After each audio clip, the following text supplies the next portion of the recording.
who guided his club to a record of 11-5 in the regular season, finishing second in the AFC Central, a game behind Pittsburgh, returning to the playoffs for the first time since 1989, and Steeler head coach Bill Cowher, the man who followed a legend, Chuck Noll, but Bill appears to be constructing his own legend. And here's the return by Metcalf. Excellent coverage by the Steelers. The tackle made by Yancey Thigpen. And here comes Vinny Testaverde, who certainly had his problems in the two regular season games against the Steelers, intercepted 6 times. Vinny Testaverde against the Steelers this season. And he opens up with Ernest Biner as the lone deep back. Play action. Testaverde with the long look, and then goes short range, intended for the tight end, Brian Kitchen, who is covered by the outside linebacker, Kevin Green. A look at the Cleveland offensive line, a revamped offensive line that has played well. Tony Jones has had a terrific year. Doug Dawson, Steve Everett, Bob Dahl, and the man they call Zeus, Orlando Brown. Biner did start. We'll see both Ford and Biner along with Metcalf when they go double tight end. Frank Hartley, he will see a lot of action. And this is Biner getting the call, stopped by the outside linebacker Greg Lloyd. Ernest Biner, a 2-time Pro Bowl player who played very well last week. In fact, was awarded a game ball by Bill Belichick. A look at the Pittsburgh defensive line. Brenston Buckner, the rookie from Clemson, with Steed and Seals. The linebackers have had a sensational season, sparked by Green and Lloyd, and this may be the best secondary in the NFL. Woodson, Figures, Lake, and Perry. It is just shy of a first down. You know, you look at these first 2 plays. Now, Testaverde threw the ball away, the smart thing on the first play, but he had all day to throw the ball. They go out, come up on the second play, and they have a run play. They get 9.5 yards, Marv.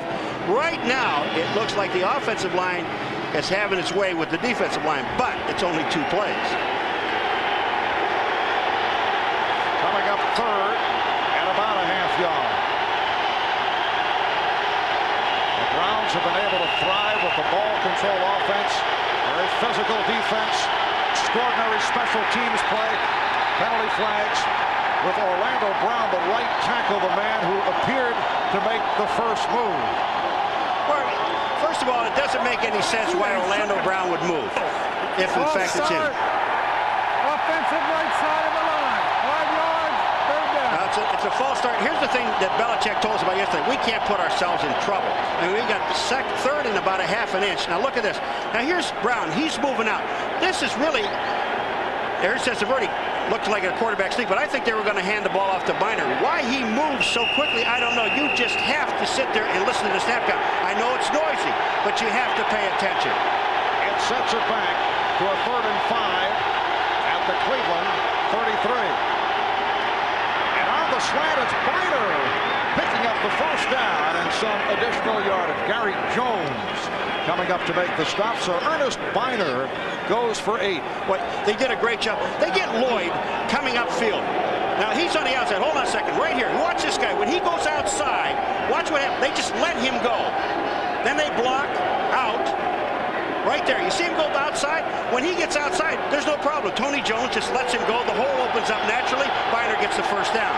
It is a first down at the 42. We are just underway. A minute and a half gone by. Leroy Horde now in the backfield. That's Horde. And he stopped, picking up about a yard. Chad Brown, who is a budding star in his second year out of Colorado. Number 94 getting the raps on Horde, along with number 96, the left defensive end, Brenston Buckner. Well, you know, talking to Cleveland yesterday, and we were talking to Belichick and company, and these guys said, hey, look, at the last time we were here, we moved the ball on them, on the Pittsburgh Steelers. But every time we got in the red zone, that's a 20-yard line in, we didn't do anything with it. Second down play, second about 8 yards. Deep drop by Testaverde, goes sideline, and it is dropped. Wide open Derrick Alexander, not able to make the catch. He made a nice move on Deion Figures. That would have been a 21-yard advance. The blitz was on. The offensive line picked it up very well. But now watch what Alexander does. You talk about not concentrating on the ball. It's going to go through his hands and hit him in the chest. It went right through his hands. Here comes the ball. You'll see it here. Watch this. It goes through his hands and hits him right in the shoulder pads. That's just lack of concentration. And Paul, this is a guy who usually makes difficult catches in traffic. He's had an outstanding rookie season. Third down and 8 at the 44-yard line. Testaverde eluding trouble, and it's dropped again by Alexander. Marv, he's trying to catch the ball with his shoulder pads instead of with his hands.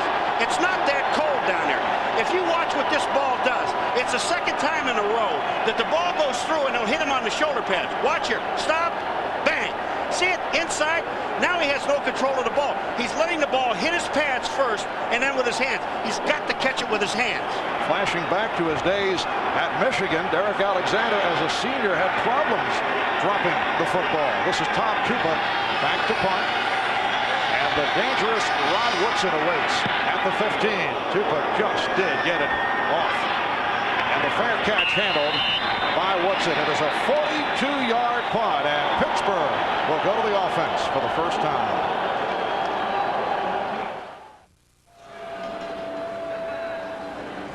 Well, in both regular season matchups of these two teams, there were a pair of prevailing themes. Yancey Thigpen and Barry Foster both scoring touchdowns in the first game at Cleveland in week 2. And Barry Foster able to bring it home, one of his 5 touchdowns for the season when the teams matched up again a few weeks ago at Three Rivers Stadium.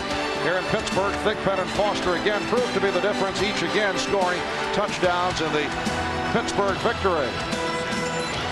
As it turns out, this is the first ever meeting in the playoffs between these longtime rivals. Their 91st meeting overall. The Pittsburgh Steelers starting out offensively for the first time, and it looked to be the right tackle, Leon Searcy. False start on the center, illegal snap. You know, it's number 63.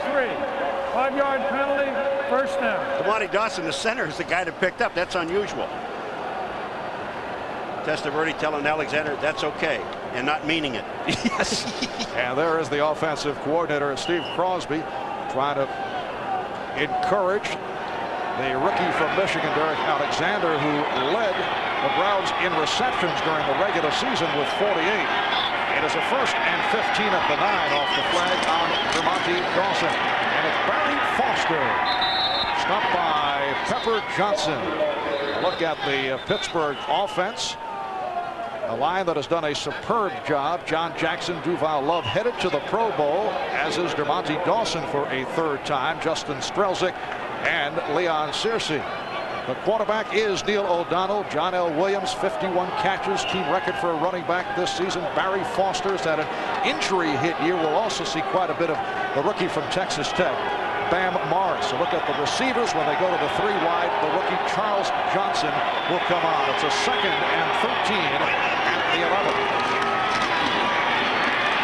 And O'Donnell able to peg it for a completion to John L. Williams. Run out of bounds by the outside linebacker Frank Stams, along with the right corner Don Griffin. A pickup of 8 on the play. A look at the Cleveland defensive unit. Rob Burnett has had an outstanding season. 10 sacks for Burnett. Bill Johnson, Michael Dean Perry headed back to the Pro Bowl after a slow start. He came on. Anthony Pleasant on the other side. The linebackers have played exceptionally well. Banks, Johnson, and Stams. Strong season for the rookie from Alabama, Antonio Langham. Griffin at the other corner. Stephon Moore, a question mark because of an ankle, is in there. Eric Turner goes to the Pro Bowl. And when they go to the extra defensive back, Vinny Testaverde checks in. It's a 3rd down and 5. And a rifle throw from O'Donnell. It's a 1st down, combining with Ernie Mills. Eric Turner, the free safety, on the stop. It's an 18-yard hookup. They go to Mills. It ends up in a triple formation to the Pittsburgh's right, the left of Cleveland. And all they do is they spread people out, and then they run Mills underneath. Mills is underneath all by himself by Don Griffin. On number 28, this is the match they want. Now here, you're seeing this in full speed. Watch how fast this ball gets there. That thing is in a heartbeat. Neil O'Donnell in his 5th year out of Maryland. He is an ideal quarterback for the Steelers' conservative, run-oriented offense, and you see the run by Barry Foster. 8-yard pickup. Carl Banks, along with Bill Johnson, making the tackle. You know, it was interesting. We were talking to Ron Earhart yesterday. We asked him, you know, what would it take for you to get out of the running game? He said, well, probably midway through the fourth quarter. And if we were down by 21.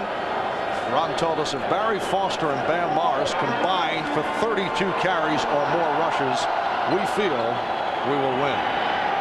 2nd down and 2 after that 8-yard run by Foster. 4.5 gone by in the first. Foster taking advantage of the hole, has a first down. Louis Riddick up to make the stop. Combination of Barry Foster and Bam Morris. Look at that. Foster 77 yards a game and Morris at 55 yards a game. They have been the most effective 1-2 combination in the NFL. Morris 836 yards rushing. Foster with 851 yards, but an injury hit year for Foster. A lot of speculation that he will not be here next season, particularly with the emergence of Morris. First down for O'Donnell. He is able to get it away. A diving catch made, and let's see if they rule it complete. Thigpen with the catch. Even if it is complete, it's a short pickup. Banks with the hit. Banks and Griffin combined to make the tackle. It was a catch, and you're right, but you think about it. You talk about a 1-yard gain. That would have been about a 15-yard loss. It would have been 2nd and 25. Now it's 2nd and 9. Does Thigpen catch it, or is it trapped on the ground? Now here comes the ball down. It's on the ground. That is not a catch. That's a great camera work there. That's not a catch. Right from that angle, you can see it. Look at here. The ball hits the ground. Thigpen gets it and rolls over. That's where he did the smart thing, where he rolled over and shows the ball. But it is ruled a catch. A pickup of 1, a 2nd down and 9. Here's a sweep. Foster ramming his way inside the 40. Riddick with the tackle. The man who makes the play is John L. Williams, number 22. There is blocking in the offensive line, but John L. Williams is the guy coming out. He is the lead blocker. Number 22. He gets a sensational block. You see him down on the ground, and also his man was down, and they pick up the first down. When you end up on Don Griffin and Foster, there is no chance. Here they come to the outside. Just good blocking by the offense. First down. 9 more yards for Foster. 4 carries, 24 yards. First down at the Cleveland 39 with 8:15 remaining. In this first quarter, there is no score. O'Donnell looking sharp, completes again. This time with the tight end, Eric Green, who was hit down by Pepper Johnson. That's a pickup of 9. Eric Green, you've got to hit Eric Green every time he comes off the line of scrimmage. You cannot let this guy come off the line of scrimmage. He is the tight end up here on the top. You cannot let him get off free. Now see, he runs free. Pepper Johnson is the guy that has him, but he touches him about 6 yards downfield. He's already made his move. He's already in a position to catch the ball. It's a 2nd down and 1. 9th play of the drive for the Steelers. A drive that began on their 14. And it's Bam Morris picking up the first down. Pepper Johnson with the wraps on Bam Morris. How about Bam Morris? 3rd-round draft pick. The Steelers' 2nd selection on the 3rd round. The 14th running back selected in the draft. Check this out. Look at the guys that went before Bam Morris. Well, Marshall Faulk certainly we can understand, but check this out. All those guys taken before the 91st selection overall out of Texas Tech, Bam Morris. You never know. I'm saying, when you look at the draft, you never know what you're getting. You can see a guy physically what's going on, but you don't know what's in his heart. Well, he passed on a senior season. That's Morris again. And a good second effort by Morris. There was some bad raps on Morris in terms of his work habits. He said it wasn't true, and things got around, and as a result, he slipped down. Morris that time stopped by the combination of Michael Dean Perry and Bill Johnson. And Brown just trying to put some bad habits on his head.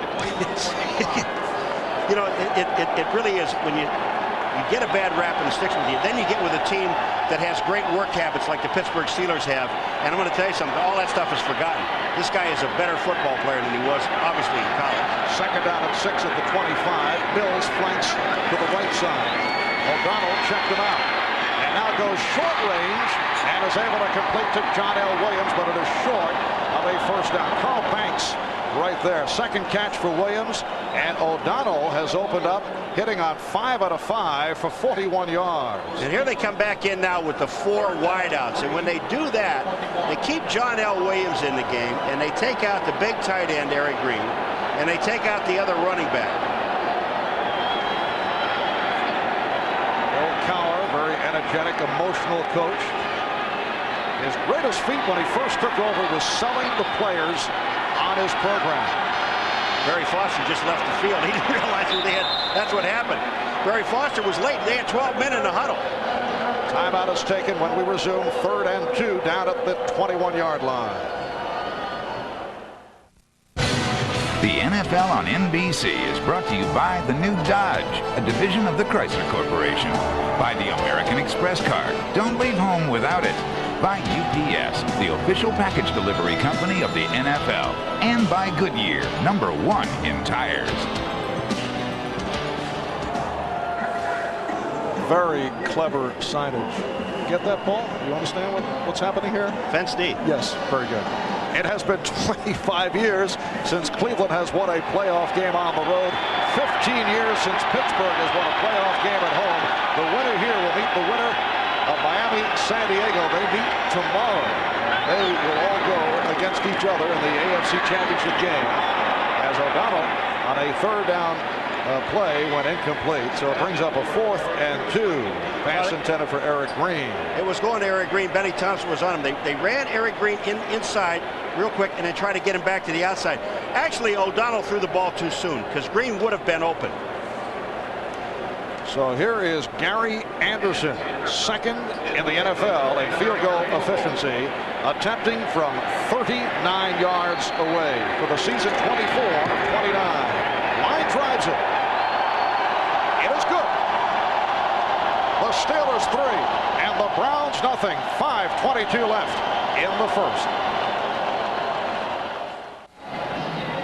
37-year-old Bill Cowher grew up a Steeler fan in suburban Pittsburgh, a one-time Cleveland Browns linebacker, one-time Browns assistant coach. Let's take a look at Bill in action, a backup linebacker and special teams player for the Browns. And right here, Bill seen tackling Steelers running back Lucky Blyer back in 1980. We talked about Cowher with Steeler linebacker Kevin Green. He's so young, he relates to us so well. It's like he's in there playing with us. I mean, if he could still put the shoulder pads and helmet on, he'd do that. He'd be right beside us. I mean, he's carrying a sword right alongside with us. Yes, you get the idea. He is on the field with shoulder pads. Eric Metcalf on the return, stopped by Yancey Thigpen. Pittsburgh has had the one problem area they've had this year is kickoff coverage, and they would have to be very satisfied with the job they did right there on Metcalf. Sunday at 3:30 Eastern, the final piece of the divisional playoff race. Dan Marino is on a mission to lead the Dolphins back to the Super Bowl for the first time in a decade. But in his way stand Junior Seau, Stan Humphries, and the AFC West champion San Diego Chargers. The final stop before the AFC Championship, Sunday on NBC. Welcome back to Three Rivers Stadium in Pittsburgh. The Browns back to the offense. First down at the 24. Ernest Biner again is driven back. And we are joined on the sidelines today by both Hannah Storm and Will McDonough. We'll hear from Will a bit later on. Right now, let's check in with Hannah. Well, Mar, the teams are at the west end zone now. The Browns are driving towards the east end zone, and that may have been a little strategy on the part of the Steelers to defend that end zone. It's about 7 degrees colder on this side of the field. It's also open. It's on the river. It's a lot windier, and we saw the problems that might have caused Derrick Alexander on that last drive. Mark? All right, Hannah, second down and 10 at the 24-yard line. The Steelers with a 3-0 lead. Biner dancing his way, but again, the Steelers able to handle him. Levon Kirkland in his 3rd year out of Clemson, able to make the stop. Kirkland, 99, is one of the inside linebackers. He's a left inside linebacker. Just watch the line play. Now here's the blocking. Kevin Green is the man that forces Biner back outside. He doesn't make the play. He gets blocked by 88 Kitchen, but he helps set it up for everyone else. There it is. Kirkland making the tackle. Vinny Testaverde 0 for 3. One was a throwaway and 2 were dropped. The 2 drops by Derrick Alexander, who has been replaced by Mark Carrier. It's a 3rd and 6. Testaverde could not find anyone and then just throws it away. Kevin Green in pursuit of Vinny Testaverde. Well, Kevin Green is in pursuit. Kitchen, the tight end, number 88, was supposed to block him. Brian Kitchen. He lets Kevin Green through on to Testaverde. Testaverde has no place to go. Watch, 88. Here he comes out to block. Green just throws him away. Once he's by, Testaverde has no chance now. Kevin Green with 14 sacks led the NFL. Tom Tupa back to punt. Here's Rod Woodson. Single coverage. And a short punt by Tupa, who averaged about 40 yards per punt. That is good for only 26. Didn't Mike Ditka say if the punter didn't kick the ball well, he'd kill him? Well, Mike, you better come on down here and kill Tupa. I mean, you can't have special teams lose the game for you. Here it is, Tupa. See him looking up? He really did. He looked up and didn't concentrate on hitting the ball. And look at his toe. His toe's pointed up. It should be pointed straight out. And Bobby April, the special teams coach of the Pittsburgh Steelers, enjoyed that punt by Tom Tupa. First down at the 47. Pittsburgh starting out with excellent field position to the ground for Foster. And he's able to slice his way into Cleveland territory. Picked up 7. Antonio Langham, the rookie out of Alabama, making the stop. It'll be a 2nd down and about 3 coming up. A reminder, next weekend, join NBC Sports for the LPGA Chrysler Plymouth Tournament of Champions. Defending champ Dottie Mockery leading an elite field from the LPGA Tour. That's next weekend here on NBC. 3:12 remaining in this first quarter. And the Steelers up 3-0. First down for Foster. Barry Foster goes straight up the middle, and some conversation. That's Yancey Thigpen involved, along with a couple of Cleveland Browns, Lewis Riddick, Eric Turner.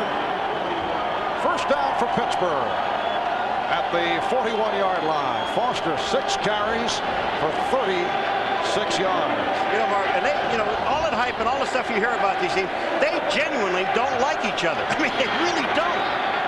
Yes, that point was made in our conversation. I'm telling you. Yesterday, and we were talking with players from both teams. O'Donnell throwing deep. Oh, what a catch!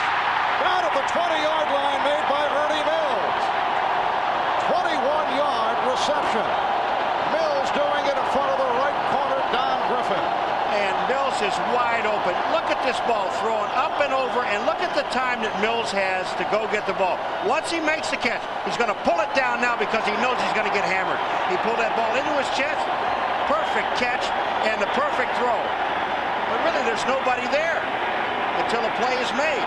Now here's where the football begins. When he gets inside the 30-yard line, everything gets shorter. Ernie Mills emerging as a star in the final month of the regular season, coming up with that leaping grab on a delay. Foster bringing to the marker. Pepper Johnson, Don Griffin on the tackle. You know, 10 more. John Jackson is on Stamps, and this is what. Hold on just a second. See this guy here, and out here is going to be Stamps. This guy out in the corner. Watch what Jackson does. He'll make, here he goes back, now watch, he sets up, he gets Stamps, now he'll turn him inside. Just a little bit of holding, and that enables the running back to get out to the outside, Barry Foster. When you get that kind of a block from your tackle on the outside linebacker, this is where the Cleveland Browns are having a problem. If you notice that Foster is running wide because the linebackers are not getting to the outside. They have called for a measurement. And apparently Foster was just short of a first down. It'll be 2nd and about a half yard, just inside the 11. Head coach Bill Belichick of the Cleveland Browns in his 4th year with the Browns, struggled his first 3 years, and combined with the forcing out of Bernie Kosar, not a popular figure in Cleveland, but the success of this season has certainly made an impact. Foster has a first down. The tackle by Riddick. Riddick out of the University of Pittsburgh in his third NFL season. And Barry Foster running so well here in the opening quarter. 8 carries, 51 yards, combined with the precision passing of Neil O'Donnell, who's 6 of 7 for 62 yards. Neil O'Donnell's doing very well, but if you notice when they want to pick up the very important yards, where do they go? Damani Dawson, number 63, the all-pro center right up the middle. He is some kind of blocker. First and goal at the 5. That is Mills in motion. And here's Foster. Foster hit by Riddick, picked up 3 on the play. Langham and Riddick combined to make the stop as this first quarter is rolling to a close.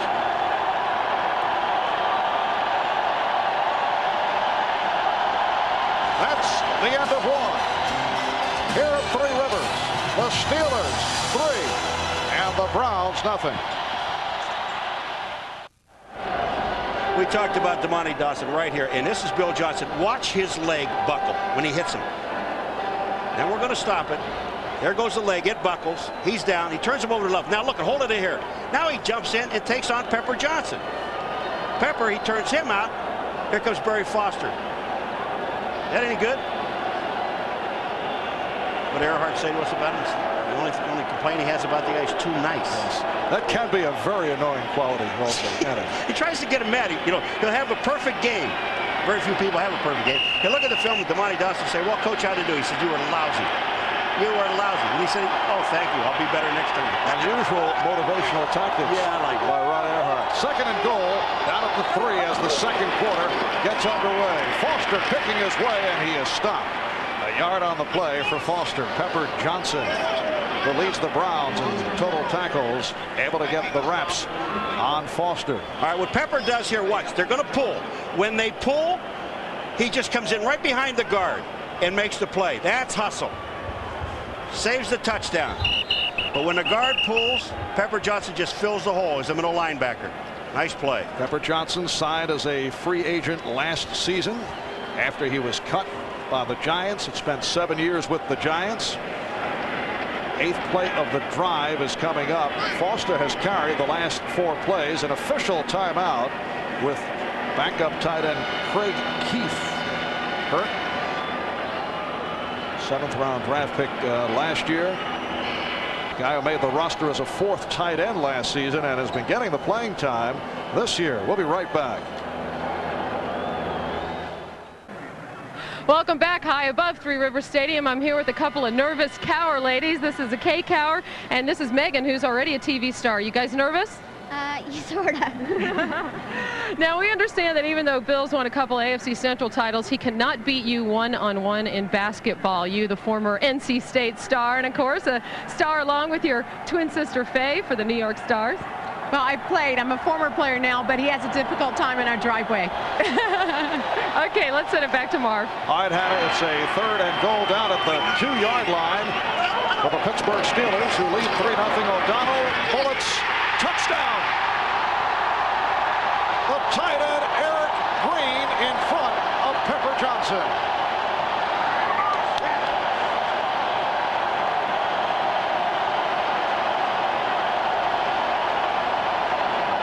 There's just no way that you can put, I think your wife and daughter's happy, there's no way you can put a tight end alone on Eric Green. It's an impossible task. You've got to put somebody else helping him. If you're down there that close and you know that Neil O'Donnell wants to go to him, you've got to double cover him.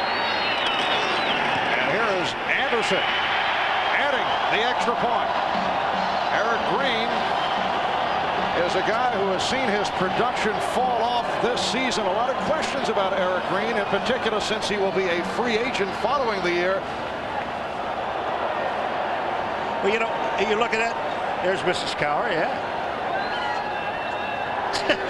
Yes, Kay Cower certainly enjoying the moment.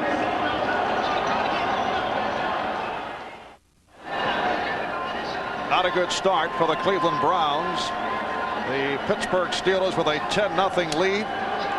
Less than a minute into the second quarter. And Randy Baldwin and Eric Metcalf are back for the kickoff from Gary Anderson. Randy Baldwin, in his 4th year out of Mississippi, led the AFC in kickoff return. It is taken, however, by Metcalf. Trying to put a move on, but it did not work. Out at the 24-yard line. He was down, so they will wave Myron Bell back. Gary Jones making the stop on Metcalf. On this touchdown, if you look at Neil O'Donnell's eyes, he'll tell you exactly where he's throwing the football. Watch his eyes. He's looking at Eric Green the entire way. Comes back, he sees Green. But where do you see the catch Green makes? This is outstanding. Leans out. There's no chance for Pepper Johnson to make a play on this ball, because watch where it's thrown. To the inside, away from Pepper, and he makes the catch. Perfect. Browns start out of the 25. Vinny Testaverde coming off his best performances of the season, the last 2 games, off to an 0-for-4 start. Goes to the ground again. Ernest Biner bringing out to the 32-yard line, met by the strong safety Carnell Lake. And in all fairness to Testaverde, though, he had 2 drops by the rookie Derrick Alexander, and that changed the complexion of the first quarter. It also put Derrick Alexander on the bench. Testaverde 0-for-4 at the start. Neil O'Donnell has been sharp, 7 of 8. Second down and 3 at the 32. Remember, in Testaverde's 2 games against Cleveland, intercepted 6 times in all. He's had his difficulties. Back to Biner, trying to make the cut and run out of bounds at the marker. Deion Figures, the right corner, forced him out. But it is a first down for the Browns. Only their 2nd of the game. Biner, with his experience, Marvin, he just gets himself to the outside. There's no place to go inside. Look at here. It's all blocked up. So he goes back to the outside. Kirkland 99 can't make the play. And look at Biner. He is looking for the yard marker. He knows exactly where he has to go, and that's where he gets to. Michael Jackson at the top of your screen to the right. Testaverde going the other way for Carrier. And Figures on the coverage. Ball spotted at the 40-yard line. A pickup of 4. Mark Carrier, a favorite target of Vinny Testaverde, going back to their days as members of the Tampa Bay Buccaneers. And they also are throwing to Figures' side. They haven't even tested Rod Woodson's side yet. Now Leroy Horde in the ball game. Earlier we saw Craig Keith, backup tight end for Pittsburgh, helped off the field. The report sprained ankle, and they are x-raying it. Here's Testaverde off the punt, able to complete to Horde, and it was ruled incomplete. Followed by some pushing and shoving between Levon Kirkland and Leroy Horde. That's the 3rd drop of the game for the Browns. Trying to run with the ball before you get it. Leroy Horde. Watch it. Testaverde steps up in, sees Horde, throws it to him, and Horde takes his eyes off the ball. It's no different in any sport. You've got to keep your eye on the ball. If you play golf, you've got to look at the ball. Play football, look at the ball. That's what you're playing with. A little golf tip here. I got it in there. Going to play some golf next week. It's a 3rd down and 6 at the 40. Kinchin in motion. And Testaverde again has a receiver drop the ball. It was slightly behind Biner, but he could have had it. And a little hard. I mean, these are touch passes across the middle. But this ball hits Biner in the hands. I mean, you've got to catch these. These guys have had so many opportunities. Vinny Testaverde is doing the right thing. They're trying to run without the football. Testaverde, 1 of 8, 4 yards, 4 drops. And Tom Tupu had a 26-yard punt in the first quarter. Will punt again. 9th drive. Woodson let it bounce. And it is down around the 25. It's only a 35-yard punt. 12-13 remaining, second quarter. The NFL on NBC is brought to you by Lexus, maker of the faster and roomier 1995 LS 400. By McDonald's, what you want is what you get at McDonald's today. And by Microsoft, the leader in software. Where do you want to go today? We welcome you back to Pittsburgh. Some suggestions. All-Pro linebacker Kevin Green for head coach Bill Cowher. 3 minutes in, second quarter, the Steelers 10 and the Browns nothing. Pittsburgh starting out from its 26-yard line. Foster able to break a tackle, reaching out to the 35. Louis Riddick made the stop, and that's a 9-yard advance for Barry Foster, who has had a terrific first half. Now they got Caldwell in, number 56. Hold it just a second here, guys. They bring him in for Stamps. Now look what he's doing. He's there on the outside, gets rid of John L, but doesn't make the tackle. You got him out there. You just have to make the tackle. John L held him up long enough. John L. Williams, number 22, held him up long enough so Foster can get to the outside. Second down and 1. And the first down picked up by Barry Foster. It appeared from this angle, and then it looked like his forward progress would stop Carl Banks among several Browns to push him back the other way. Marv, in order for the Cleveland Browns to get back into this ball game, and I mean to get back in the ball game, they've got to do something defensively. They cannot let the Pittsburgh Steelers drive this ball down and score another touchdown. If they do that, they are in deep trouble. It is a first down for the Steelers. You know how many antacid tablets he's going to take before this one's over. Got it back up. Foster breaking free. Run out by Pepper Johnson, and 28 more yards to the total of Barry Foster. He now has run for 95 on 13 carries. Guys, I'm telling you, the offensive tackle, seriously, on this play is just incredible. Hold on one second. This guy, number 72, seriously, watch what he does. Watch this. You see the kick out here? See the kick out? That's Caldwell again. The kick out, the block inside. I mean, that's outstanding. That is a great hole. The Steelers first down at the Browns 34-yard line. Bam Morris. So they go from Foster to Morris, and Morris continues to run well. Riddick made the stop. Not a happy first half for the Browns defensive coordinator Nick Saban, man who's headed to Michigan State as head coach. Coach with Bill Belichick's dad Steve at the Naval Academy back in the early 80s, handling the defensive backs. And Nick headed to the college ranks as his quarterbacks coach Rod Downhauer. He's headed to Vanderbilt as head coach, and certainly tells the story. Second down and 4 after that 6-yard pickup by Morris. And it's Morris again, and he stopped at the line. Rob Burnett, the left defensive end, making the tackle. Now, if you don't throw the ball, you got 3rd and 1. If you're not going to throw the ball, then you just take the ball and you run up over Demonte Dawson and Love. He throws it. Look at he's saying that much. Give me a running play. Got the backs. Give me a running play. Bill Cowher has such great intensity, so focused. Paul, one afternoon this year, he was seated next to a woman at a civic luncheon. He asked politely, "What is it you do?" The woman said, "I am the mayor of Pittsburgh." John L. Williams for the touchdown.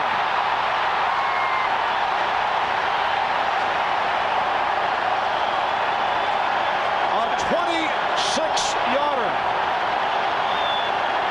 And Pittsburgh has pulled away to a 16-0 lead.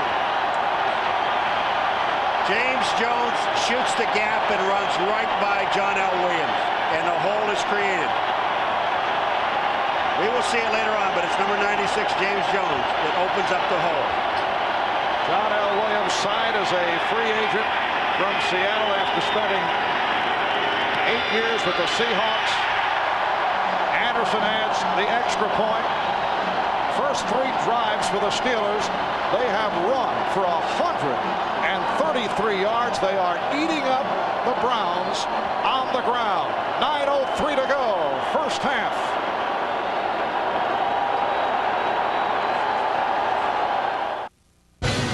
The NFL on NBC is brought to you by Ford and your Ford dealer. Have you driven a Ford lately? A very festive scene here at Three Rivers Stadium in Pittsburgh. Marv Albert with Paul McGuire. We're joined on the sidelines by Hannah Storm and Will McDonough. And the Steelers have jumped off to a 17-0 lead on the Browns. The winner will meet the winner of tomorrow's Miami and San Diego game for the AFC Championship. The return by Baldwin. Baldwin broke the tackle.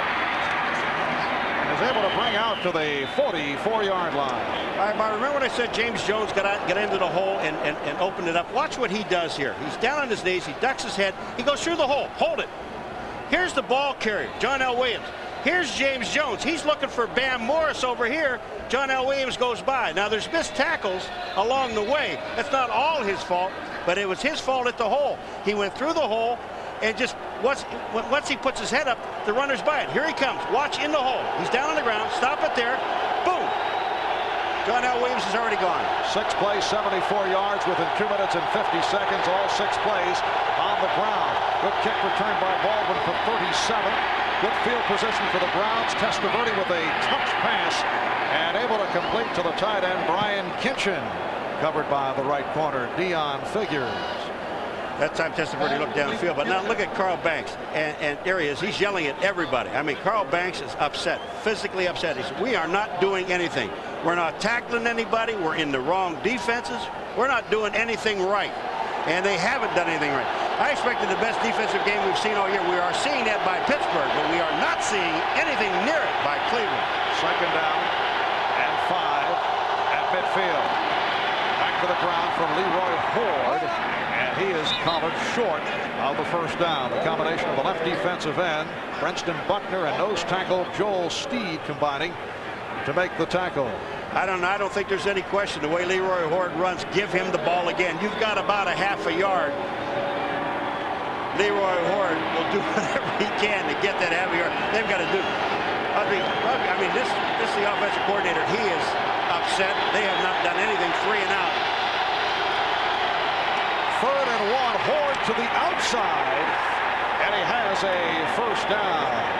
Leroy Ford last week against the Patriots had a solid game, 66 yards and a touchdown. The one question mark with Leroy Ford always in the background, the fumble problems. And this year, Paul, he has fumbled 8 times and lost 5 of those 8 fumbles. Well, on this play right here, he held onto the ball very well, and he went outside. He saw Figures there. He knew he couldn't go any further. Now, the only thing that's in his mind, I've got to get the first down. I need a half a yard.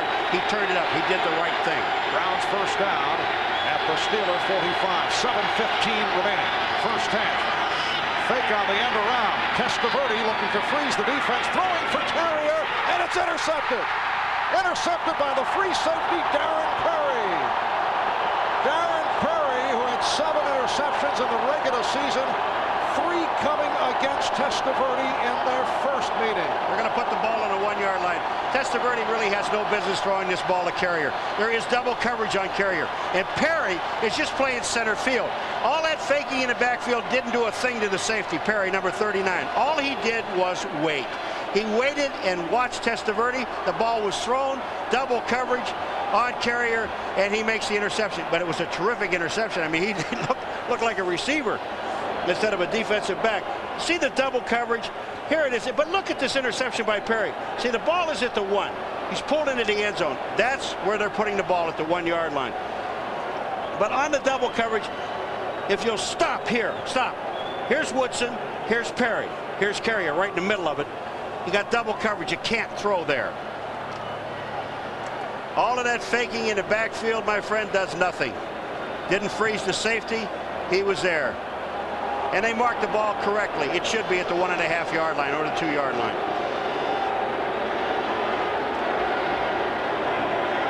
And there's Darren Perry out of Chesapeake, Virginia, in his 3rd year from Penn State, picking off Vinny Testaverde. So the Steelers from the 2. 7 minutes remaining. First half. Pittsburgh up 17-0. Foster on the slant to the left with a short pickup. Barry Foster spent a couple of weeks on the sideline with cracked bones in his back and then returned to face Cleveland 3 weeks ago. Ran for 106 yards. Had a very big game earlier in the year, bothered by an ankle problem.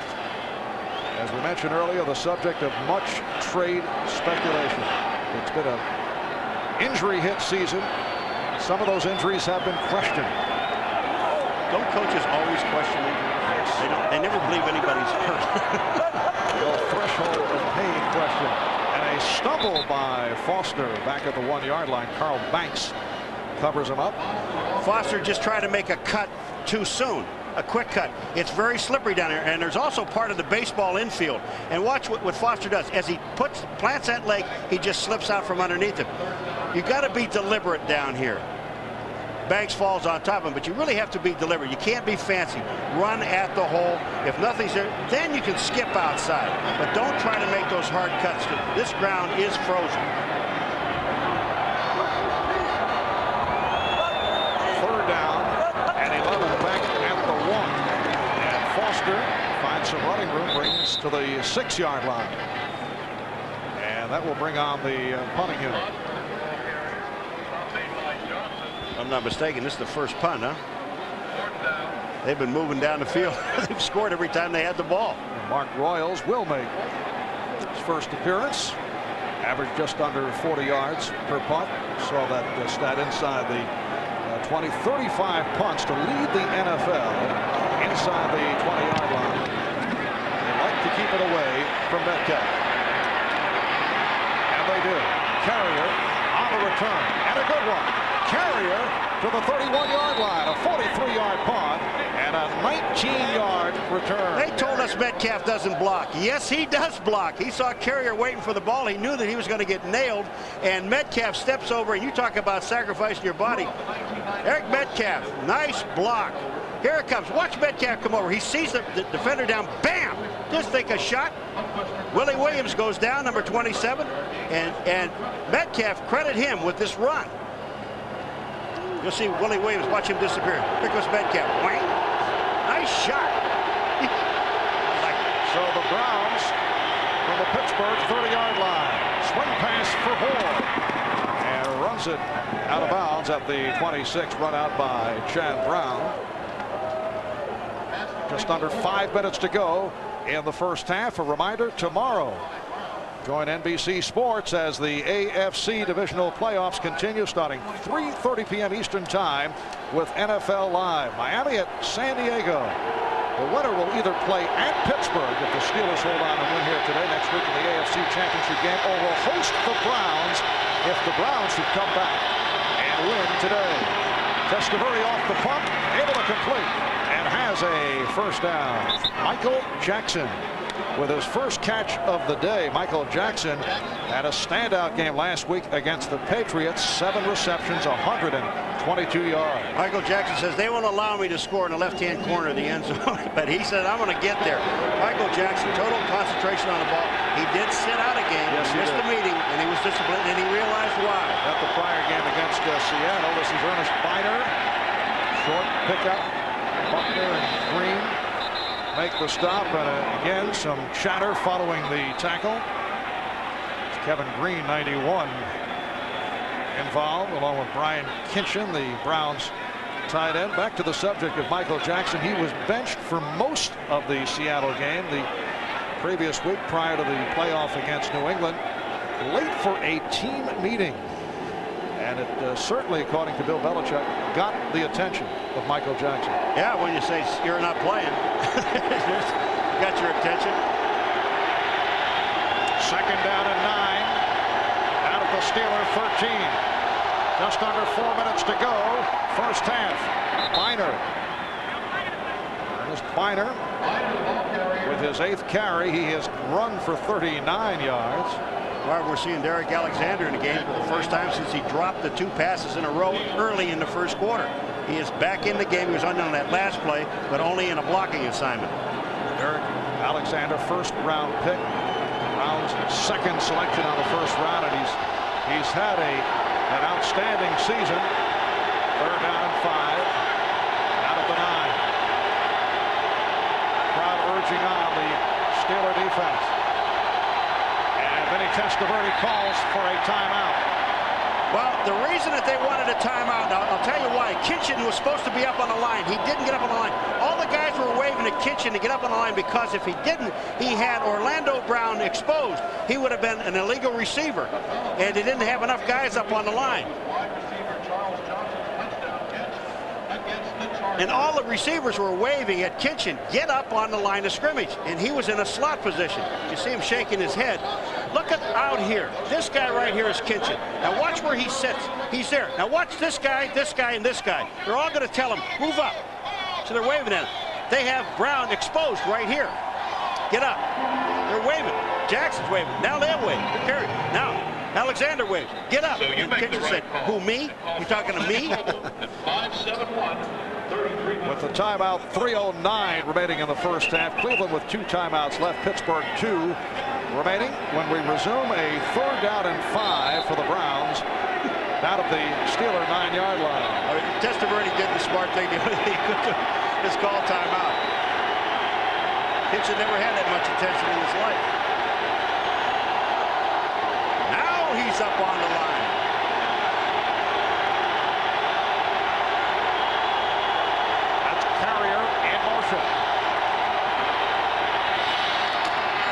Leaping catch made by Carrier. Stumped by Woodson, and it is a first down for the Browns. Marv, I'll tell you, it depends on where they mark this ball as to whether Carrier has the first down or not. You talk about a decision. It's going to be 4th and short if they don't have the first down. Do you kick the field goal or do you go for it? I think you would go for it. You need 7. You don't need 3 here. Again, if they make it. They ran up and marked it right away, but what a tremendous catch by Carrier. Does he make it? No, he didn't make it. Oh, you're short. They got a football, and I'm telling you, I would go for it here. You need 7. You don't need 3.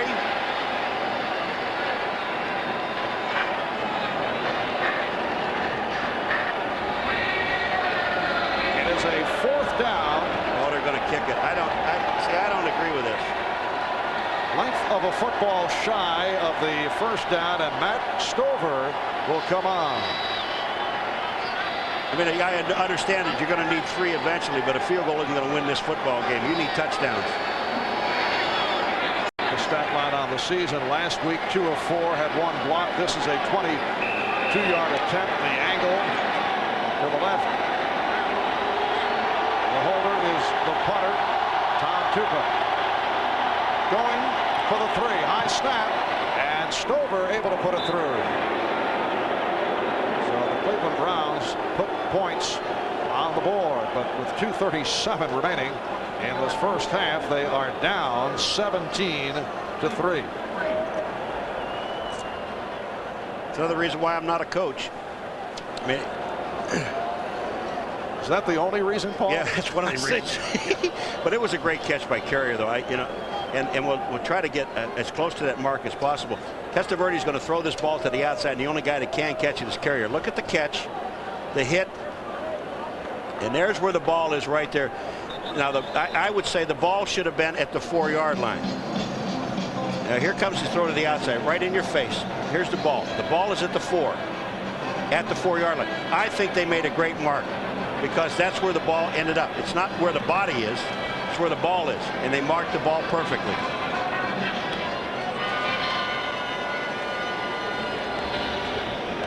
So the Browns will kick it off to the combination of Rod Woodson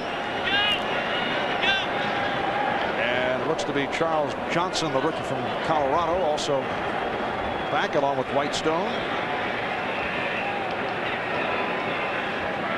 So much talk prior to the game today regarding the long layoff by the Pittsburgh Steelers. Would they be hurt because they had not played a game that had a win since the last meeting against the Browns? Obviously, it has not hurt the Steelers. This is Johnson on the return. Charles Johnson, first-round draft pick out of Colorado, is turned back. Tackle made by Travis Hill, backup linebacker.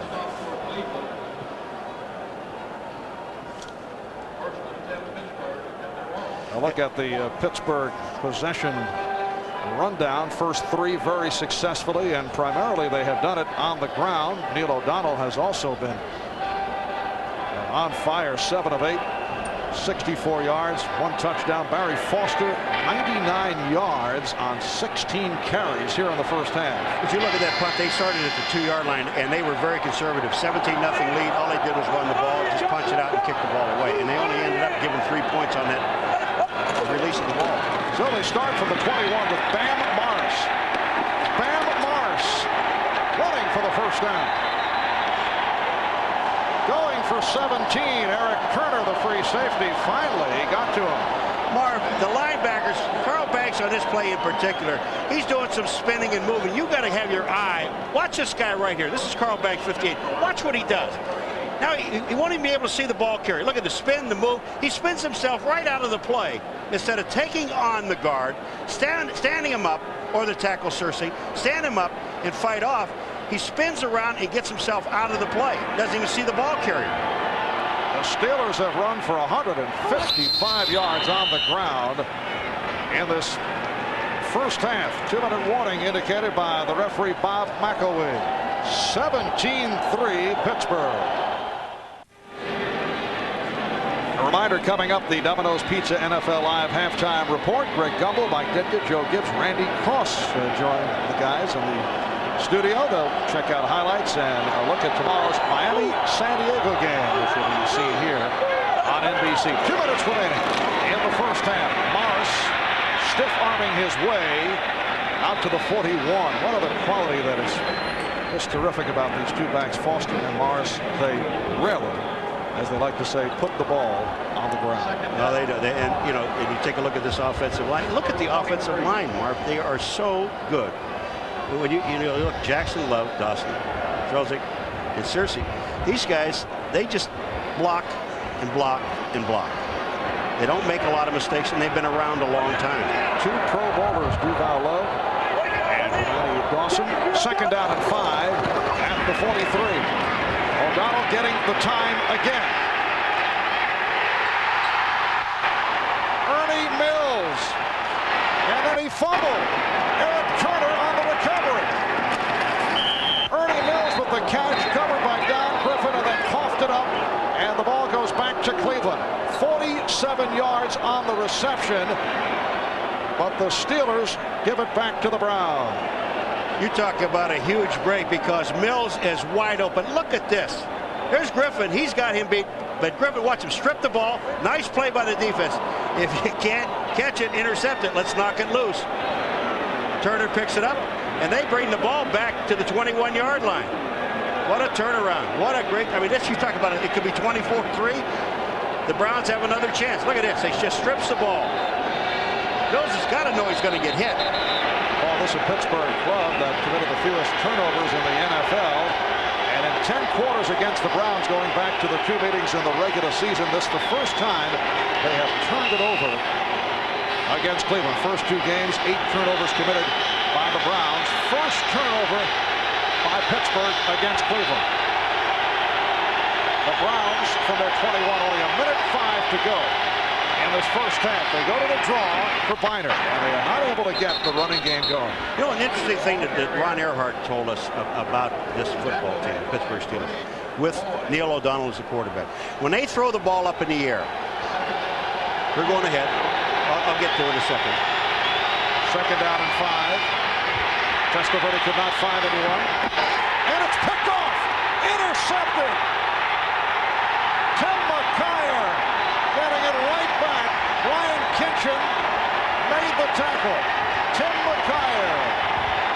The man has had much Super Bowl experience, a member of 2 Super Bowl title teams with the San Francisco 49ers. And again, some extracurricular activity. You know, this is a pass that you just don't throw. You throw it away.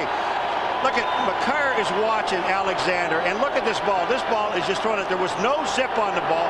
Testaverde just turns instead of throwing the ball away. He throws the ball, throws it to Alexander, and never has any zip on it. Look at, he's backing up. That's why there's nothing on the ball. The ball floats out there. You've got to just throw the ball away. McKyer did not have any interceptions at all during the regular season. Testaverde's on the ground, and then he gets whacked as he's on the ground. He's trying to take the ball out. Look at these guys. They got a knee in his chest. It's tough playing quarterback in the National Football League. You know what I mean? It sets up a 1st and goal at the 6 after the 21-yard return on the interception by McKyer. 36 seconds left in the half. Morris hit for a loss. Back to the 9-yard line. Pepper, Johnson coming up to make the play. Pittsburgh's trying to call a timeout. Testaverde has no business throwing this ball. He's going backwards, and he has no power to throw the football, no force to throw the ball. Watch what Testaverde does here. He backs up. He's looking to his left, nobody there. He sees Alexander on the other side, McKyer's there, but watch, he's going back away, not stepping up, and there's nothing on the ball. The ball just floats. There's no chance for Alexander to get to the ball. McKyer's the only guy that can get it. And these are all the mistakes that he did not make last week in a sensational performance against the New England Patriots. He really did. I hate to say what I hear guys say, you know, boy, you'd like to have that one back. No kidding. You want to throw the ball away. If you got a receiver out there and you have nothing on the ball, throw it into the ground. Take the intentional grounding. Take anything. 2nd and goal at the 9. 27 seconds remaining in this first half. It's been all Pittsburgh. They lead 17-3.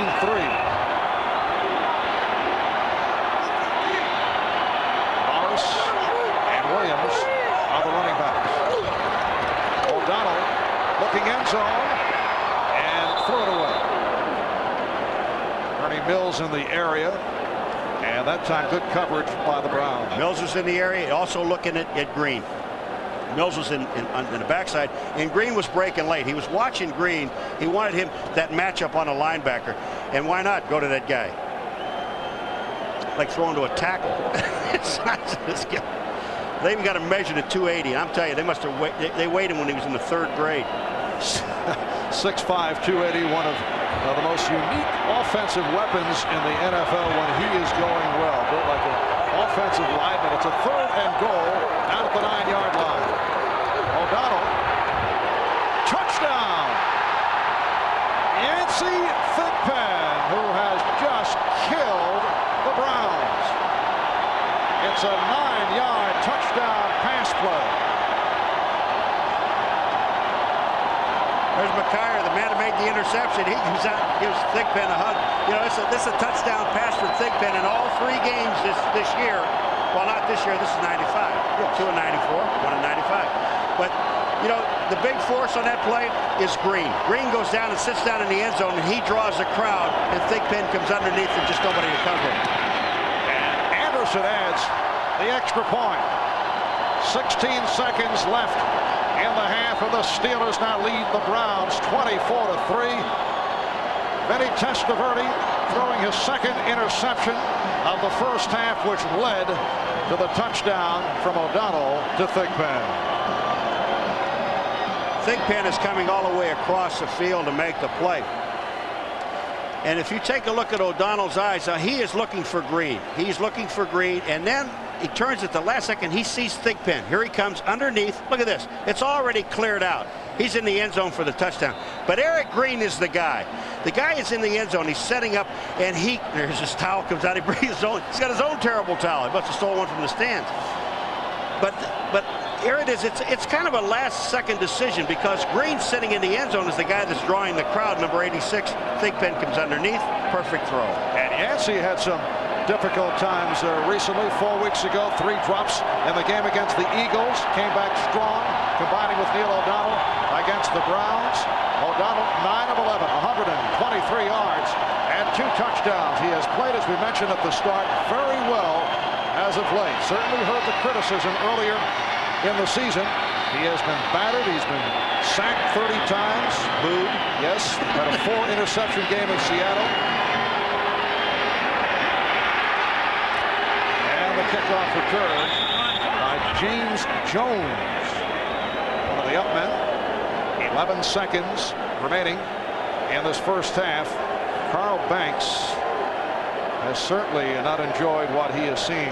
Earlier we were discussing the Super Bowl experience of the linebackers Banks and Johnson. And this defensive unit that during the regular season allowed the fewest points in the NFL has come up on the short end in this first half. It has been an embarrassing first half for the Browns. They have not been even able to slow down the Pittsburgh Steelers. Testaverde with the deep pass and nearly picked off by Figures. Intended for the 6'4" Michael Jackson. You know, Marv, let's go back to Neil O'Donnell. You know, we talked to him, and the one thing he said, he seems so much more relaxed here this year than we saw him a year ago. He said it's very difficult to play quarterback in Pittsburgh. He said, you know, it's a hard thing to do. Even Terry Bradshaw was booed here, you know, and they had 4 Super Bowls. It's a very, very fickle crowd. They want perfection out of the quarterback. Second down play, final seconds of the half, and Testaverde just firing one up. Oh, what a hit. Alexander took the shot from backup defensive back Myron Bell, and the Steelers and their fans love it. Well, Alexander thought he had a free run, and he did not see number 40. Here he comes in the picture, Bell. He's looking right at Alexander. Catch, bang. No, thank you.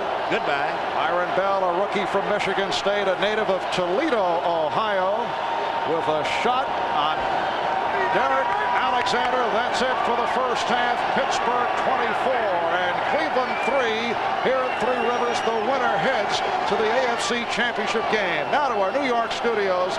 Let's go to Greg Gumbel.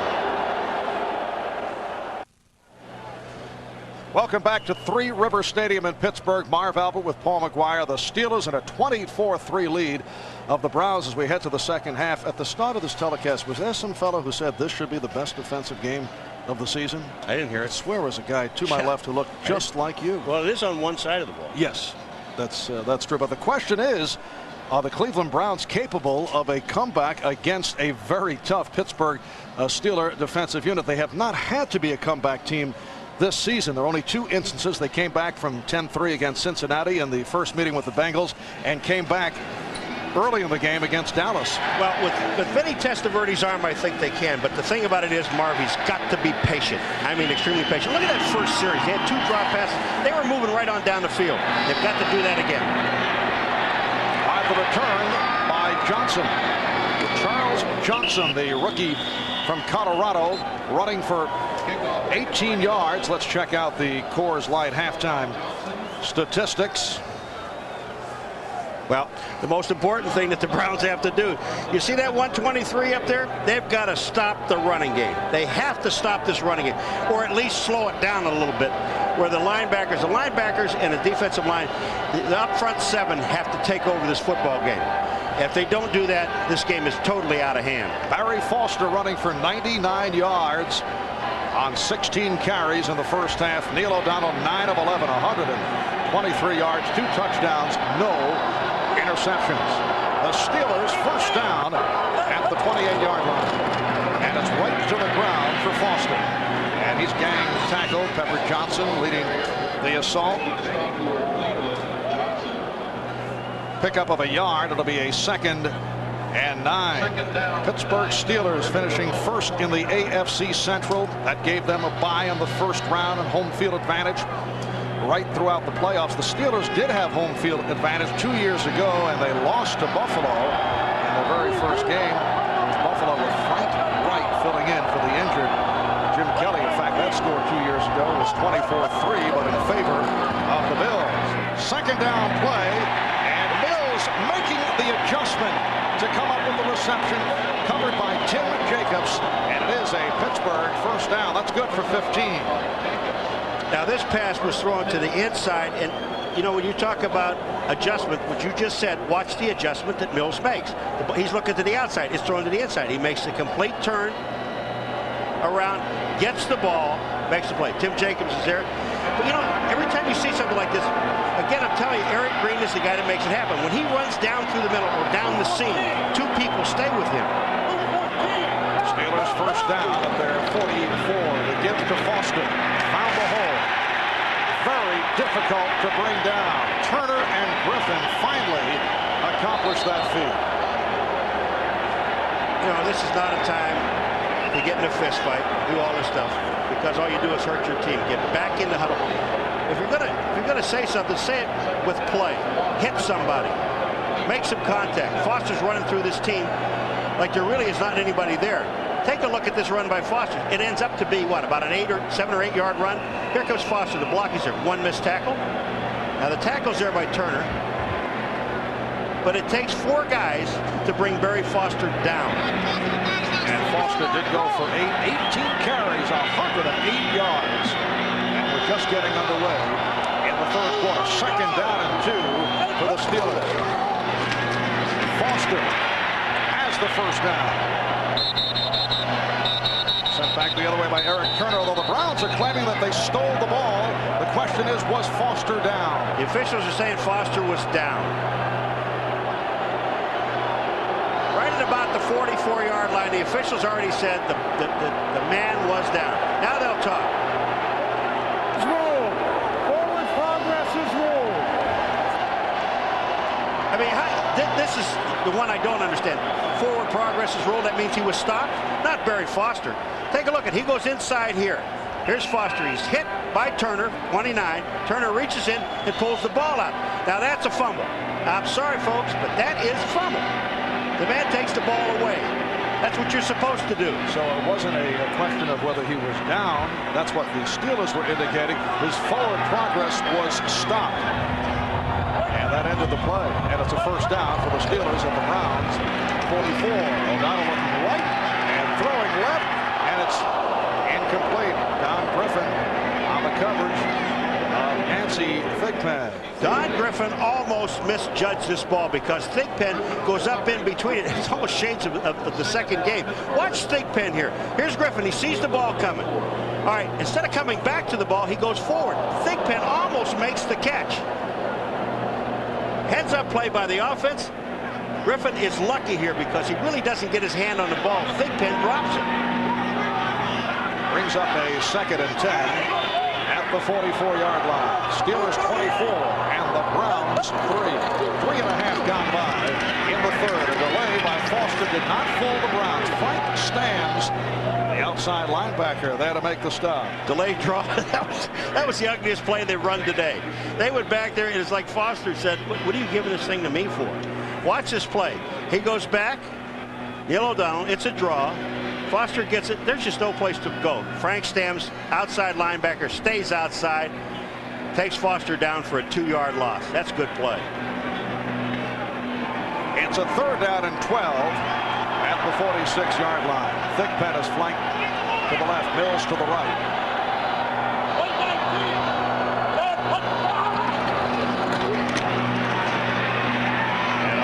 Goes incomplete. The pass intended for John L. Williams coming out of the backfield. So the punting unit will come on. Mark Royals with only his 2nd punt of the game. This is what Cleveland had to do. This first drive, shut it down. Now, that's step 1. Step 2, you've got to score a touchdown. And right away. You saw Mark Carrier dropping back. He's at his 12-yard line. Return it. Brings across the 25-yard line. A 39-yard punt, 11-yard return. Willie Williams making the tackle on Mark Carrier. The NFL on NBC is brought to you by Chevrolet Trucks, the most dependable, longest-lasting trucks on the road. By Bud Bowl 7. This year, it's going to be a whole new ball game. By Magnavox. Hey, we make technology people want. Magnavox. Smart. Very smart. And by Domino's Pizza. Call now and order new buffalo wings, and we'll deliver them with your pizza. It's gotta be Domino's. Welcome back to Three River Stadium in Pittsburgh. Capacity crowd better than 59,000 on hand, and they have certainly enjoyed what they have seen to this point. The Steelers 24, the Browns 3. Browns back to the offense, and it's completed to Keenan McCardle. That's his first catch of the day. McCardle in his 3rd year out of Nevada, Las Vegas, on a 21-yard pass play. Lloyd and Bell make the stop, and the Browns now working the clock. Go to the hurry-up. Then they haven't score right away, and this is the way to do it. And it's to the ground from Metcalf. Derrick Metcalf with his first carry. Now, according to Dom Capers, when Metcalf is in the backfield by himself, it is a passing situation. They just ran one play. This is to keep the defense honest. They'll go right back to throwing the football. The defensive coordinator, Dom Capers, the future head coach of the expansion Carolina Panthers. Testaverde able to elude the sack and then goes incomplete. A nifty move by Vinny Testaverde, eluding Brenston Buckner. Testaverde can feel it from the backside. Watch this. At the backside, you can't see. Here they come in. Over the top. And check that. Chad Brown, the man who nearly got to Testaverde.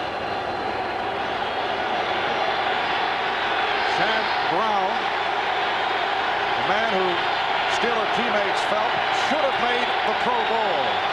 Another strong game today for Brown. It's a 3rd down and 6. And that one sailed high and far over Michael Jackson and over the cover man, Deon Figures. Well, Michael Jackson stopped. Vinny Testaverde threw the ball deep and out of bounds. That's a good part of the play. But the pass wasn't even close. Deon Figures is down there. Watch this. They got short and deep. They go downfield, and the throw is made, and it's over his head because Michael Jackson stopped. And now here's Tom Tupa running away to Rod Woodson. And takes the good hop at the 5-yard line. That'll go down as a 44-yard punt. 10:27 remaining in the 3rd.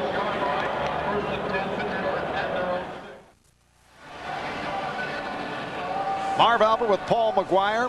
Hannah Storm, Will McDonough working the sidelines. 4.5 minutes gone by 3rd quarter, and the Steelers take over at their 6th. They lead the Browns 24-3. Play action.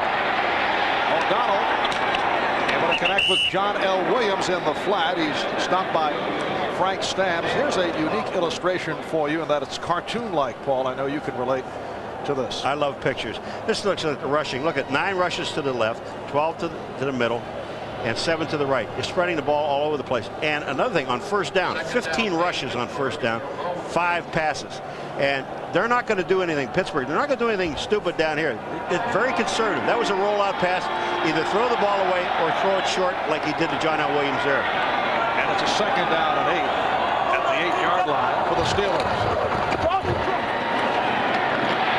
Tight end Eric Green making the catch in traffic and has a 1st down. 3rd catch of the day for Green. Pepper Johnson on the stop. Marvy catches the ball at the 9-yard mark. But watch this after he catches it. He doesn't have the 1st down yet, but he does now. He catches it at the line of scrimmage, and watch this load. They've got to hit him on both sides. 2 linebackers, Stamps and Pepper Johnson. And he still gets the 1st down. Pittsburgh 1st down at the 18-yard line. Foster. This time he is stopped. Michael Dean Perry and Carl Banks involved on the tackle. We have not called Michael Dean Perry's name. No, he's caught up in the middle of that line, and you're sitting there on Damani Dawson. Now, sitting in the middle is Michael Dean Perry. Here he is sitting right over here, and we'll watch what he does. Damani Dawson is 63. Michael Dean cuts back to the inside. He is the cutback man. He sits in there and waits and comes back and makes the play. He just threw his body. Actually tackled Foster with his back. That's hard to do. Yes. 112 yards on the ground for Foster on 20 carries. O'Donnell couldn't find anyone and then throws it away. Just did release it. Pressure from Rob Burnett, man who led the Browns with 10 sacks. O'Donnell is hurt. Now Michael Dean Perry, here he comes, 92. Watch the attention he gets. They push him to the outside. They block him. 2 guys are blocking him. He gets cut. He's the guy that forces O'Donnell back out. Now the reason that this is not throwing the ball away, intentional grounding, is because Neil O'Donnell threw the ball at the marker at the line of scrimmage to the outside, and you're allowed to do that. Neil O'Donnell's still limping. Yeah, he's come up hobbling. 3rd down and 8 at the 20-yard line. Michael Dean Perry with this point. Nice catch made at the marker. A bullet thrown by O'Donnell to Andre Hastings, who comes up with his first reception. Hastings, second-year man from Georgia, who has been in the game plan more and more as the season has progressed. Andre Hastings, you better catch this because he almost threw it through him. Watch this. Watch where this ball comes. Talk about zipping in. It hits him, bang, right in the chest. The ball is there. No chance for Hairston to knock the ball down. Well, look at this. It sticks him right in the shoulder. Bam. What a good throw and catch. And a first down at the 29-yard line. 7.5 left in the third. Foster ripping through Eric Turner, and then Turner able to get him down with some help. He went for 11 and another first down. Marv, they just seal everything off to the inside. And watch Foster. He looks, it's an inside play. He just takes it right off the tackle, right off to the outside. Everything's sealed. The first person he sees is the safety, Eric Turner. They just seal. Watch all the way down the line. They'll seal it. Hold it right here, guys. They're going to kick out here, but everything else is black shirts. Here it goes. Look at that. There's no chance. First down at the 40-yard line. That's Mills in motion. Foster to the other side. And gets to the 44-yard line. The outside linebacker, Frank stands, making the stop. The Steelers on this drive here, coming downfield, running the ball, controlled passes. They are running the clock. He's just saying, hey, just keep running the clock. If you watch the play clock, they're running that thing down to 3 and 4 seconds. They're waiting. Here's the play clock inserted. He'll get up to the line of scrimmage. He Sherman should be a little done. And watch this. 8. No reason to hurry with a 21-point lead. It's down to 2 as they run the play. Bam Morris. Short pickup. Pepper Johnson and James Jones combined to make the tackle. Barry Foster, 127 yards, 23 carries, the NFL playoff record. 246 yards by Eric Dickerson. Did it as a member of the Los Angeles Rams against the Dallas Cowboys in 1985. Still a long way to go, but Foster off to the terrific start, 99 yards in the first half. And Steelers certainly figure to keep it on the ground here in the second half with the big lead. It's a third down and 5 at the 45-yard line. John L. Williams. Terrific blocking off the inside handoff and run out finally by the free safety Eric Turner, and that's good for 17.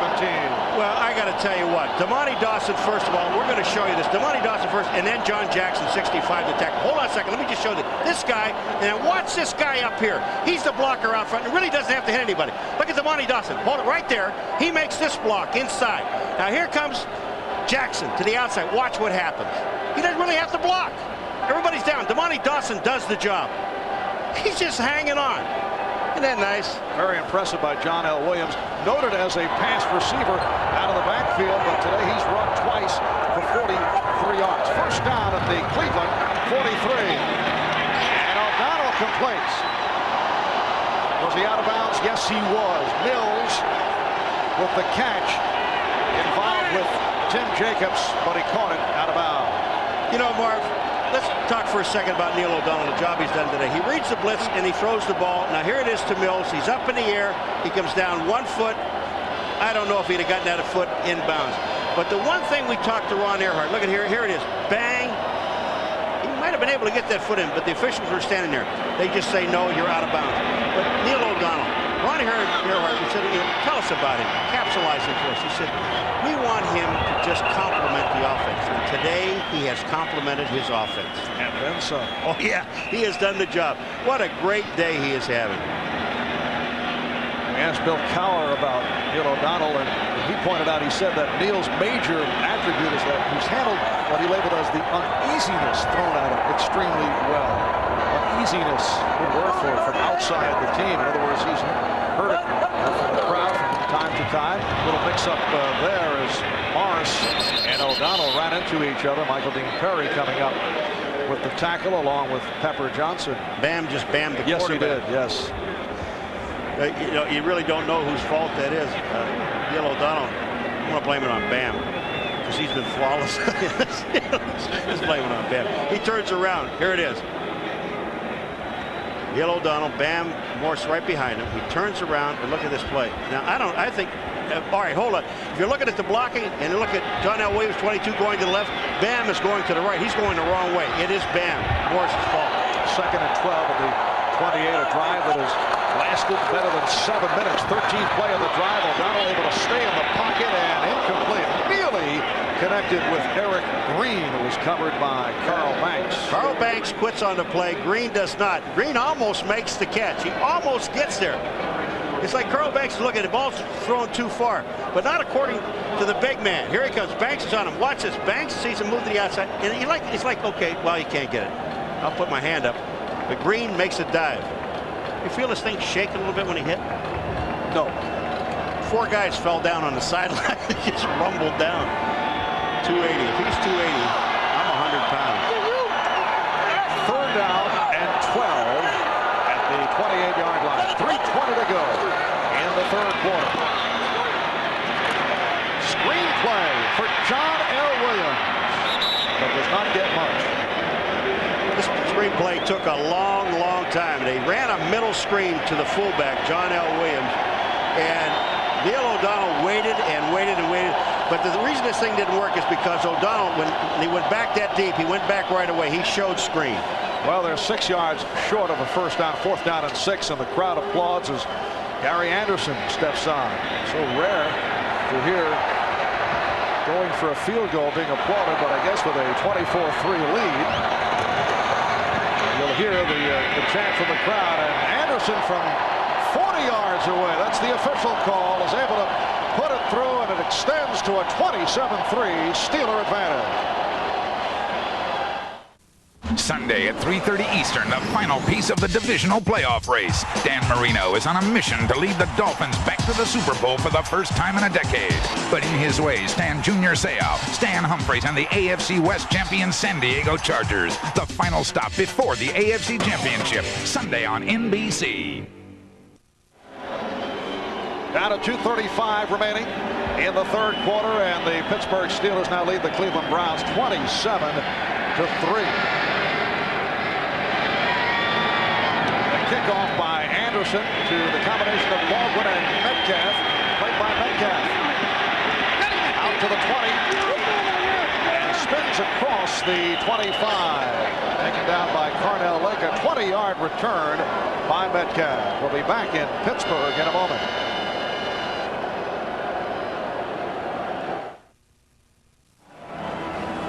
Well, a very long day for the Modell family. Art Modell, owner and president. Behind him, his son David, vice president of the ball club. Art has been the Browns owner for 34 years. Admits he is obsessed with the Browns making it to the Super Bowl. Art says we've been a play away, a tackle away, a tip ball away from going to the big game. Many plays away here thus far this afternoon. Testaverde to a wide open Michael Jackson. And that's good for 23. It is hit by Myron Bell, and a 1st down for the Browns. The Browns obviously have to score, but they have to score in this quarter, in the 3rd quarter, not necessarily in this drive, but in this possession right here. I mean, they've got to put points on the board in the 3rd quarter, because once Pittsburgh gets the ball back, they're going to run another 6 or 7 minutes off. 1st down at midfield with just under 2 minutes to go in this 3rd quarter. It took a hop, scooped up by Jackson. It is incomplete. He was covered again by Deion Figures. Well, the forgotten man is Derrick Alexander, and he dropped 2 balls, granted, but don't forget about him in the game. The guy is got great speed. He's a good player. He's also on the sideline. Derrick Alexander with 2 drops early in the game that took the Browns out of a couple of drives. Several drops by the Browns early. Metcalf taking that pitch. Could not work to the outside. Closed off by the perennial Pro Bowler left corner Rod Woodson. It'll be a 3rd down and 9. You know, we saw the Pittsburgh Steelers linemen coming out blocking their tackles.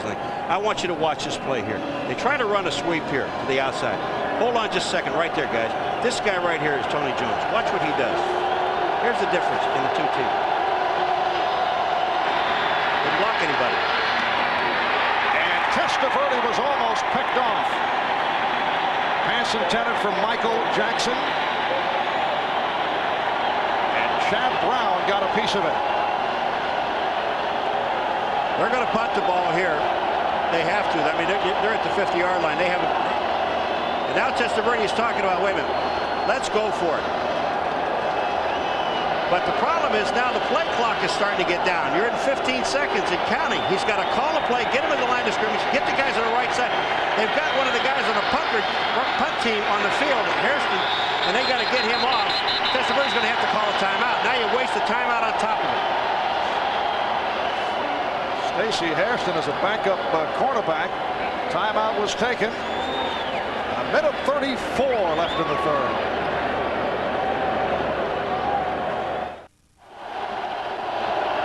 Yes, the terrible towels are back. Back to the glory days of the Steelers in the 1970s. A minute 34 left in the 3rd quarter. Well, Pittsburgh actually called a timeout, and I'll have to explain why. 4th down and 10. Testaverde deflected and kept alive by Michael Jackson, but a penalty marker is thrown. Woodson got a piece of it. Jackson on the deflection. Binder caught the ball. He's in Pittsburgh territory picking on people. You know, if you're going to pick on somebody, pick on them in front of your bench, not in front of their bench. But I said Cleveland called a timeout. Pittsburgh did. There is a pass interference play on here. But Pittsburgh called a timeout because they had their punt return team on it, and Cleveland came back with their regular team, so they had to call timeout. We have been penalty free. Illegal contact, number 26 defense. That penalty is declined. 1st down. Well, that's called on Rod Woodson. This is not quite the impact of the immaculate reception, but the Browns will certainly take it. Same part of the field. Here it is, Rod Woodson. Michael Jackson said he likes to play against it. Well, first of all, there's holding all the way down the field. He stops, and now he comes up and makes contact before the ball's in. He could have called him for 2 different things. Holding, Byron makes the catch, holding, or pass interference. Metcalf looked like he would throw it downfield. It was actually an option. Metcalf took a look, and then he is hauled down by the combination of Figures and Lloyd. And you can't go out here dancing against this defense. We've got another flag on the field. It is the #1 defense in the National Football League. And you come out here dancing, you're allowing all their quick guys to make contact with you. Now Metcalf comes out. He has Tony Jones out there blocking in front of him, but there's just too many black shirts, and you can't dance. You got to get to the hole now. Here we go. We have offsetting personal fouls after the play. Personal foul 95, personal foul 66. They offset after the play, so the down counts. 2nd down. Well, that's the left tackle for the Browns, Tony Jones, number 66, number 95. The outside linebacker, Greg Lloyd of the Steelers. Well, Bill Belichick, he wants 1st down. It was after the play, Bill. That's why they're calling it. He's saying personal fouls were created after the play. 2nd down and 9. Testaverde going short range, and that is short of a 1st down. Metcalf stepping out of bounds. So Vinny Testaverde is now 9 of 23, only 92 yards, and he has been intercepted twice. Now, this is where the coaches, Bill Cowher, like I said, calm down, boys. We've got this game in control. Don't do anything stupid. Don't get thrown out of the game. Let them do all the mouthing. Shut up and play football. 3rd down and 4. 35 seconds to go, 3rd quarter. That one sailed high, intended for McCardle, covered by McKyer. Very high. Well, if they went for it on 4th down at the 50, they're going to go 4th down here. Field goals mean nothing in this ballgame. That one they kicked earlier meant nothing. But you can't stand around in a game like this, or any football game. Watch Testaverde. He throws, and bam! I mean, he gets hit right after he throws the football. Ray Seals, 97. Gives him a shot, a legal shot. Ray Seals has been a terrific pickup. Spent 5 years with Tampa Bay, signed with Pittsburgh as a free agent this season. 4th down and 4 at the 29-yard line. Testaverde on the roll, chased by Green, and throws it away. And a flag is down.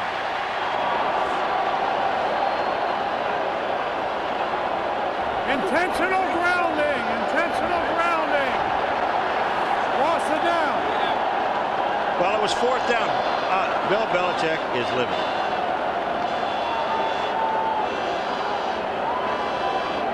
He's saying he's throwing the ball back at the line of scrimmage. He's running for his life. Paul, do not read lips. I don't. I try to shield you from this type of language. I know.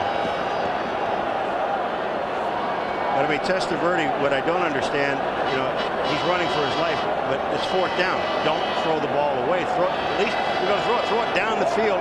Even if you have to get it intercepted, at least it's further on down the field. You're giving the ball up. There will be no foul. Incomplete pass. 1st down. 1st down for the Steelers. Bill Belichick, that's the first time I've ever seen a coach win his case. I guess when you talk louder, you get your point across. But you couldn't call intentional grounding on the play because Testaverde was throwing the ball at the marker down the field.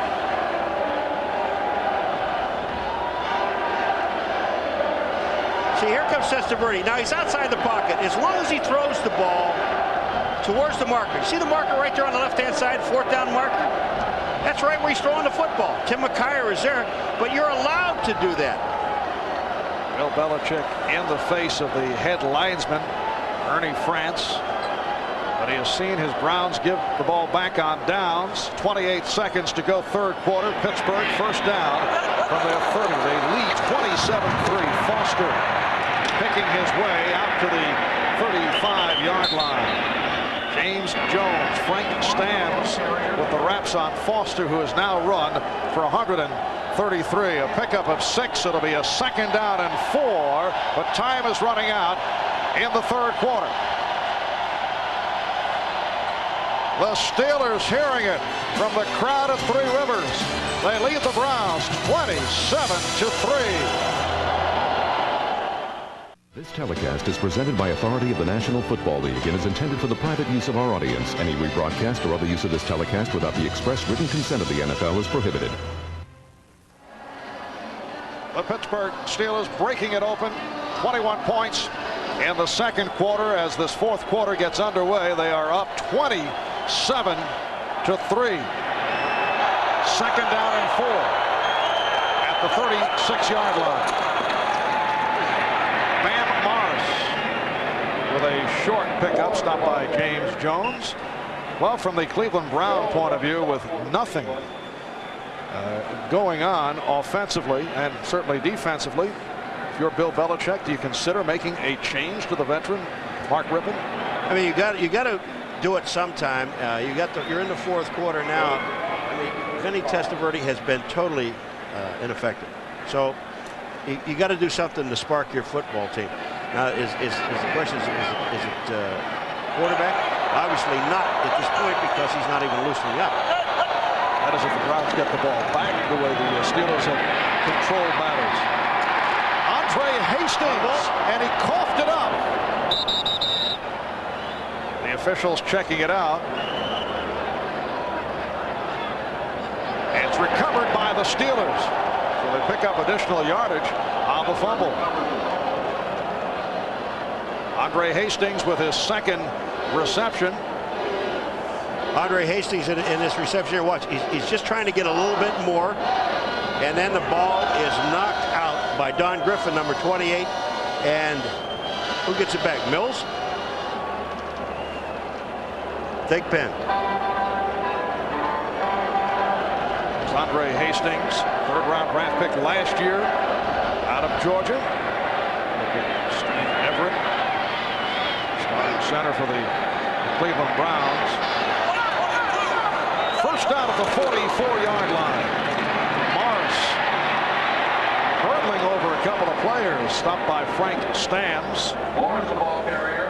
Well, the guy that makes the play is Stephon Moore. He comes up number 27. He just comes up and strips the interference in front and enables the rest of the defense to come in and help out just by forcing the play. That's something that we hadn't seen in this ball game. Pittsburgh controlling the ball for 31.5 minutes. 384 yards in all, 201 rushing yards over the first 3 quarters, led by the combination of Foster and Morris. Second down and 7 at the 47-yard line. Morris and Williams in the backfield. And it's Morris again. But the cut gets to the 48, met there by James Jones. Recapping the scoring, Gary Anderson on a 39-yard field goal in the first quarter off a 7.5-minute drive. Gave the Steelers a 3-0 lead. O'Donnell connected with the tight end.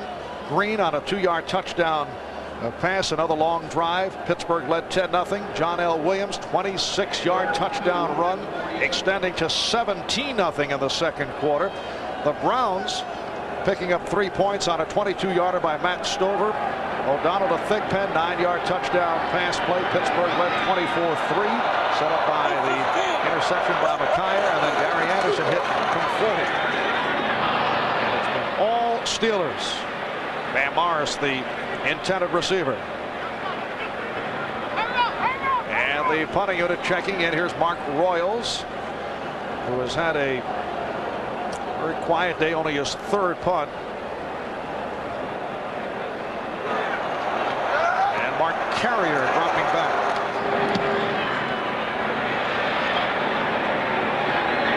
And Carrier lets it roll to the end zone. They'll bring it out to the 20. That's a 48-yard punt.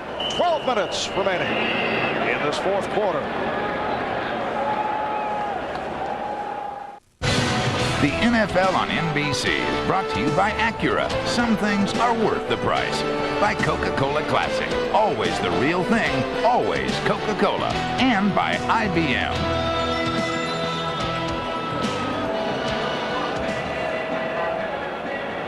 Well, this has not been a favorite playing site for the Cleveland Browns. They lost their first 16 times they played here in Pittsburgh before breaking through in 1986. They won 4 in a row at one stretch, but they have lost the last 5 times here at Three Rivers, and they're trailing badly, 27-3.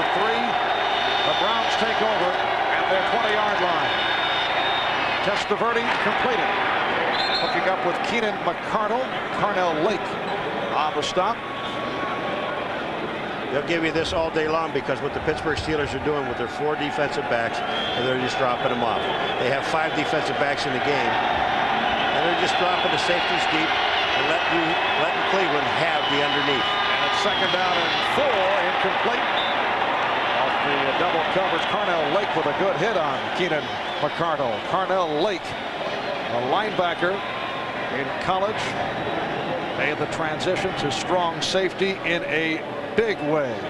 Now, Tim McKyer is here, Marvin. Keenan McCardle comes down, but watch who comes into the play. Carnell Lake. You see that move? He lets the back go out into the flat, and he comes back in and helps out underneath, and that's his job on the wide receiver. Excellent coverage by the defensive secondary. This is a great secondary. 3rd and 4. Metcalf is stopped back behind the line. Chad Brown, who has been outstanding, making the stop on Eric Metcalf. And the Browns will punt it away. Look at Metcalf. I mean, you're trying to surprise here. You still have to throw the football. Metcalf, 4 carries, 5 yards. That has been it. Tom Tupa from his 10. Woodson back at his 30-yard line. Nowhere to go. Randy Baldwin is right on the scene. A 45-yard punt by Tupa. The NFL on NBC is brought to you by Domino's Pizza. Call now and order Domino's new buffalo wings, and we'll deliver them with your favorite pizza. When it's got to be good, it's got to be Domino's. Marv Albert, Paul McGuire back in Pittsburgh, down to 10 minutes and 47 seconds to go in the fourth quarter. And the Steelers would like to just run the clock with that commanding 27-3 lead on the Browns. They start out from their 30-yard line. It has been a superb game for quarterback Neil O'Donnell. Bam Morris with the call. And Morris breaking tackles, refusing to go down. You talk about continuous effort. Bam Morris, I mean, this is all him. He gets hit 1 yard beyond the line of scrimmage and then picks up about 9. Folks, watch this. Watch his legs. They just don't stop. He's hit. His legs are moving. He's hit. His legs are moving. He gets hit. His legs are moving. They just don't stop. That's a continuous motion. Goes for 9, sets up a second down and 1. What a season it's been for the combination of Foster and Morris. The NFL's best rushing combo, 1,687 yards total during the regular season. And it's Morris again able to slip ahead for the first down. Pepper Johnson and Carl Banks on the stop. Well, tomorrow join NBC Sports as the AFC Divisional Playoffs continue, starting 3:30 Eastern Time. Dan Marino going up against Stan Humphries, Dick Enberg, and Bob Trumpy. We'll bring it to you, and it certainly appears that it will be the Pittsburgh Steelers hosting against the winner of Miami and San Diego. And next weekend, first down at the 41-yard line. Morris to the other side. And Morris is collared by Rick Lyle. Well, Pittsburgh and San Diego last met. Last game of the regular season, should it be the Chargers knocking off the Dolphins. They met at Jack Murphy Stadium in San Diego. And it was Natron Means and both teams' offenses that got the attention on this day. The Chargers won the game late in the fourth quarter, setting the stage for a possible rematch next week. Chargers in a high-scoring game, certainly where Pittsburgh is involved, won at 37-34, but a game that saw Lloyd Woodson and Eric Green sitting it out. Barry Foster played only the first quarter. Number 73 offense. 5 yards. Second down. All right, they'll march it off 5 yards. The penalty call on the right guard, Justin Strelzik. Now, should it be the Miami Dolphins and the Pittsburgh Steelers? You go back to week 12, and defense dominated in their one regular season meeting. But at the end, it was Gary Anderson's leg that proved to be the difference. Pittsburgh winning in overtime, 16-13. So it will be either Miami or San Diego making the trip to Three Rivers Stadium. Unless there is one of the miracle comebacks in NFL history with the Steelers up by the score of 27-3 and 8 minutes now remaining in this fourth quarter. You know, when I look at that matchup, I think that the San Diego Chargers do match up better with the Pittsburgh Steelers than the Miami Dolphins do, because of Natron Means in the running game. That San Diego has that big offensive line, and in order to beat the Steelers, you know, when you look at this defensive secondary, it's very difficult to just throw against these guys because they're going to give you some looks and they're going to pick off some balls. I think in order to beat the Pittsburgh Steelers, you really effectively have to run against them, and I think that's what San Diego brings to the table. Third down and 12 at the 34. Morris seeing much action on this series. Stopped by the strong safety Stephon Moore. More a question mark today because of an ankle problem, but he has been able to go. And the punting unit will check in. Ron Earhart said something to us the other day. Between Foster and Bam Morris, they had to carry the ball 30 sometimes, right? 32. Well, between the two of them, they carried the ball 41 times. And he said, if they do that, we will win. And they did that, and they're winning. All right, Metcalf and Carrier on back, awaiting the punt from Royals. What an enormously disappointing conclusion this is to the Cleveland Browns, a team that began the season at 6-1. At one point they won 5 in a row. It's Carrier bottled up. They never lost 2 games in a row. And they finished by winning 2 out of 3, including a victory in Dallas. Finished up 11-5, won the wild card last week, but a dreadful day today. I'm Greg Gumbel back in New York with a reminder. During halftime of tomorrow's Miami-San Diego game, we'll bring you the national finals of the punt, pass, and kick competition. In the 12-year-old division, Kendra Wecker of Marysville, Kansas, is the first girl to make it to the finals. We'll bring you her story and show her in the competition tomorrow at halftime. Right now, back to Pittsburgh and rejoin Marv Albert and Paul McGuire. Thank you, Greg. 6:36 to go in this fourth quarter. The Pittsburgh Steelers on their way to the AFC Championship game. 27-3 over the Cleveland Browns. And the Browns start out from their 27-yard line. Testaverde with lots of time. Diving catch by Jackson. And a flag thrown. Jackson was out of bounds. Offside by the defense.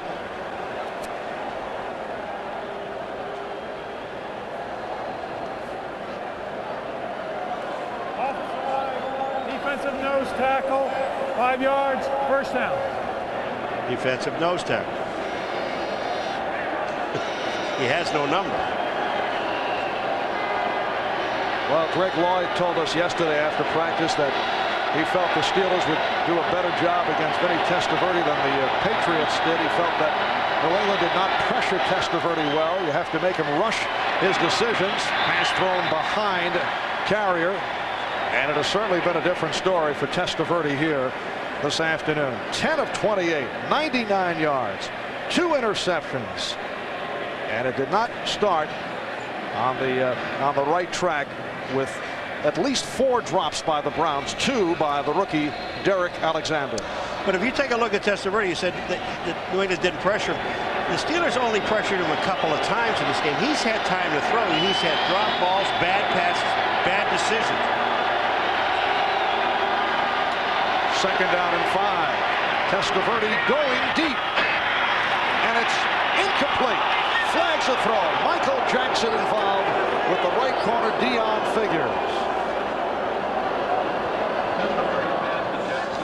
Dion Figures is not going to like the call, but they're going to call pass interference against the Pittsburgh Steelers.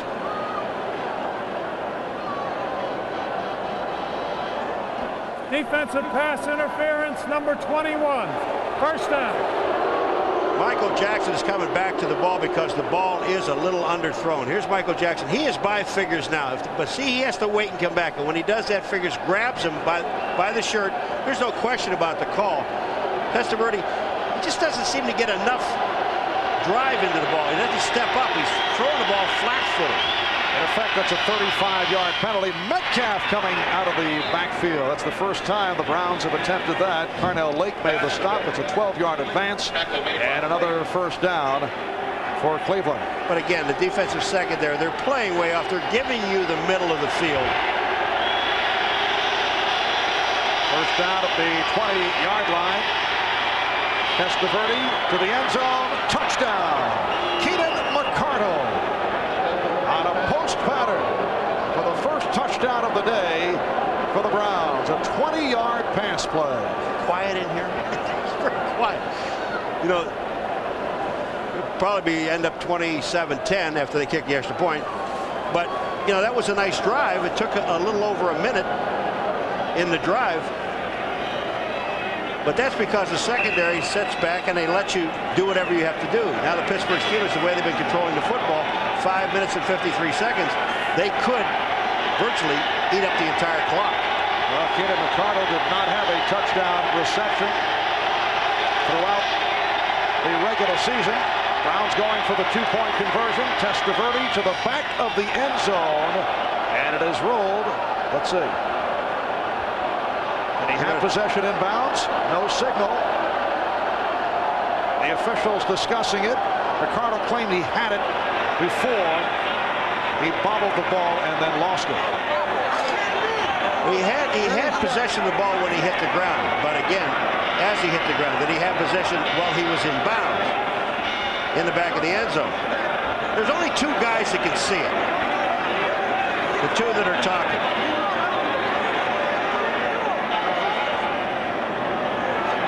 Jackson saying, hey, it's only 2 points. No point. Ball was bobbled. The ball was bobbled. Well, he didn't win that argument. Here is the pass. Now watch. Keenan McCardle bobbling the ball. He doesn't have it here. He doesn't have it. He has it there, but his knees are out of the end zone. Good call.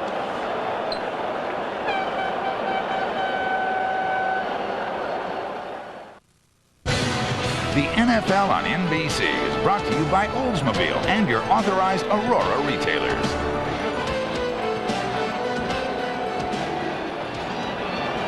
Out of 5:53 remaining in the fourth quarter. I know it's balmy, but not quite that balmy. Or bomb. Yes. Steelers 27 and the Browns 9. Onside kick.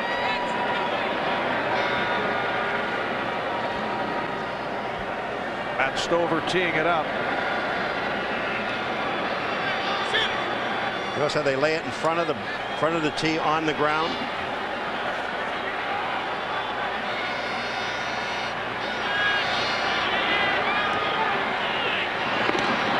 He's covered up by the Steelers, and that's Eric Green, who was able to fall on the ball and maintain possession. The ball did not go 10 yards, so actually he didn't have to touch it. See, it has to go at least to the 40. Watch where Eric Green gets the ball. The ball is not 10 yards, but he has the right to go get it. If the Browns touch it before it goes 10 yards, then it's kicked over again.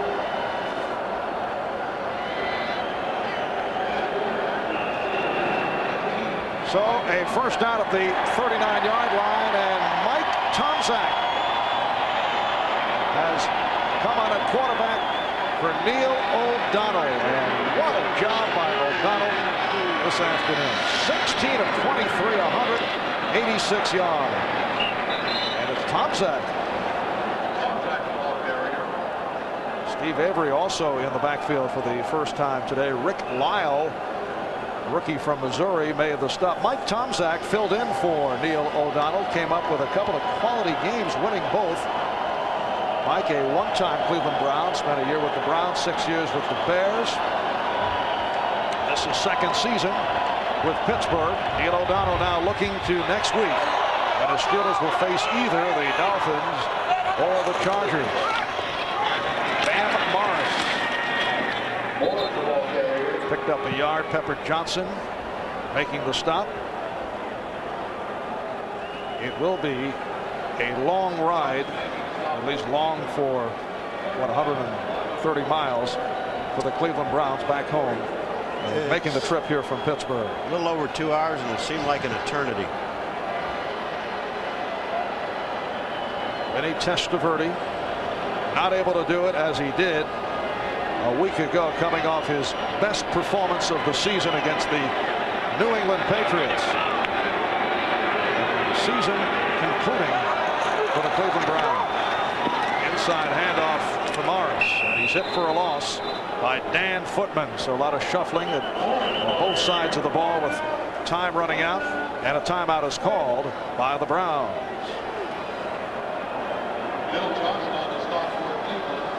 4:27 remaining in this fourth quarter. Reminder, tomorrow the AFC Divisional Playoffs continue. It gets underway 3:30 Eastern Time with NFL Live, and then Dan Marino leading the Dolphins against San Diego, taking on the AFC West champion Chargers. The winner will be here in Pittsburgh next week.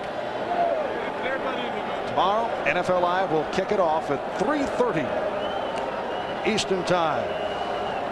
There are the fellas. Suit people. Greg Gumbel hosting in the studio with Ahmad Rashad, Mike Ditka, and Joe Gibbs. Miami went 10-6 during the regular season. Last week beat Kansas City in the wild card. San Diego at 11-5, but they stumbled home after that 6-0 start. Barely hung on for home field advantage. Carrier back awaiting the punt from Royals. Lets it bounce inside the 15-yard line. 31-yard punt.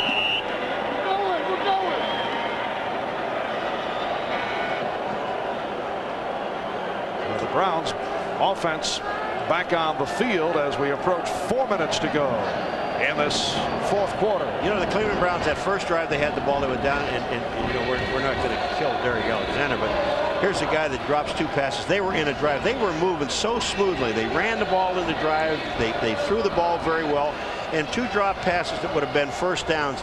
And after that, they never got on track to do anything else. And again, credit the defense of the Pittsburgh Steelers, but offensively, the Steelers just ran over Cleveland, around them and through. Browns first down from their 14-yard line. And as you say, a lot of space being given the Cleveland receivers. Michael Jackson, Greg Lloyd, late hit, penalty flags being thrown. Another penalty flag being thrown. If they turn to the stands, they could have like 60,000 of those yellow babies down here, because these guys have been waving them all day. They better hope they don't put golf balls in them and start throwing them. We are involved in what is developing as an ugly finish. A lot of chatter. No foul, unnecessary roughness, 87 defense. 87 offense. 87 offense, correct. Don't you love the guy sitting there listening? Defense? What are you nuts? Second down after the play. Second down. Yes, that's Keenan McCardle.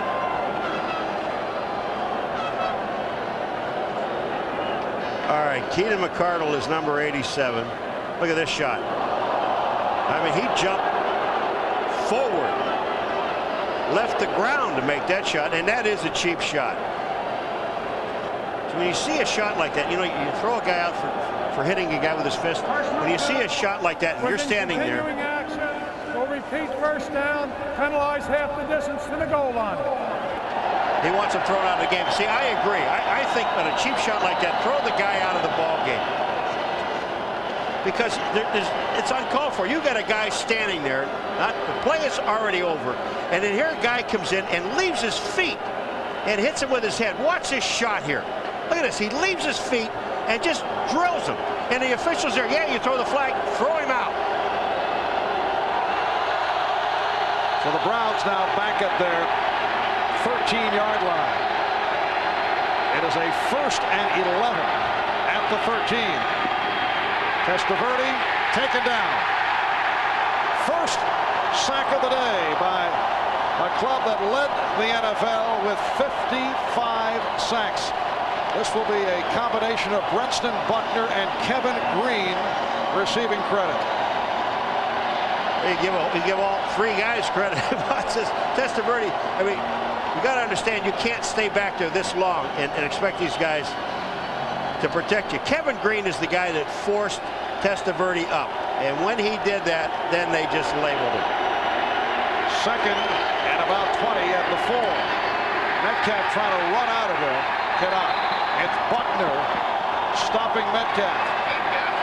There's Brenston Buckner, rookie out of Clemson, a 2nd-round draft pick who struggled at the start of the year, been on the overweight side, but has come on strong.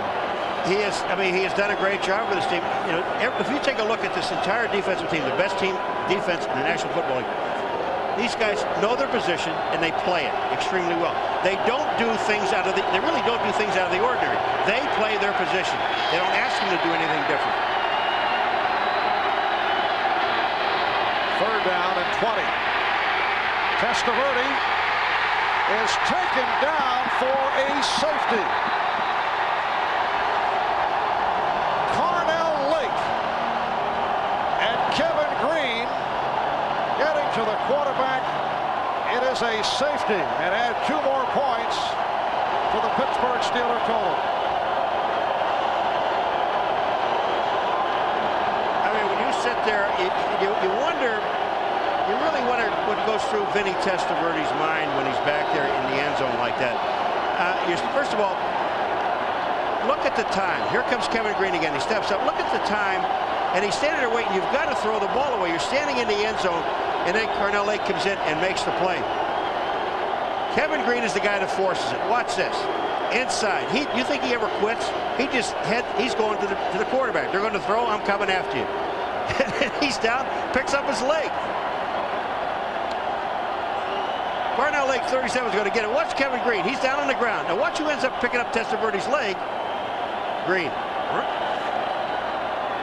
Parnell Lake, who has made it to the Pro Bowl for the first time, one of the premier strong safeties in the NFL, coming up with the second sack of the day by the Steelers, who are hearing it again from this capacity crowd at Three Rivers. The Steelers now lead the Browns 29-9, and they set up for the free kick. Yeah, they have Tom Tupa in here, and this is where you make the free kick. I don't know if I can ever remember an onside kick after a safety. But you look at it, they had an onside kick from the 30. It's only another 10 yards. If anyone would remember, it would be a one-time punter. Woodson is the lone deep man. And let's see how Tupa handles it.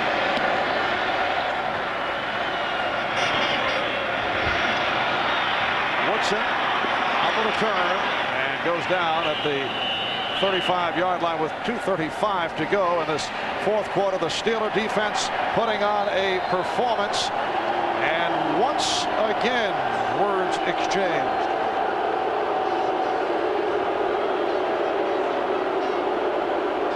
And you hear the crowd reacting.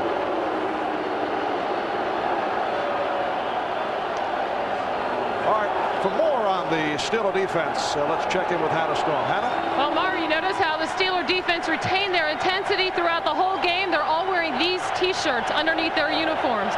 Gray Seals made it for the defense. 60-minute men. That is the nickname that they were given by Levon Kirkland earlier in the season. They take a lot of pride in playing the full 60 minutes. Now, it doesn't quite have the ring of the Steel Curtain defense, but if they keep playing like this, the nickname might just catch on. All right, Hannah. I think it needs a little work. A little marketing work, huh? Need some more pictures of it. Yeah. First down at the 35-yard line for the Steelers. And here's Bam Morris, who has played a good portion of the second half. Pepper Johnson made the stop. Barry Foster, 133 yards on 24 carries. And Bam Morris chipping in with 53 yards on 20 carries. As we approach the 2-minute mark, I'd like to thank the executive producer of NBC Sports, Tommy Roy, the coordinating producer of the NFL on NBC, John Ferratzis, the producer of today's telecast, David Neal, our director, Andy Rosenberg, statistician, Elliot Cal, Mr. Stats himself, with an appearance here at Three Rivers, and thanks to our spotters, Michael Gluck and Steve Solomon.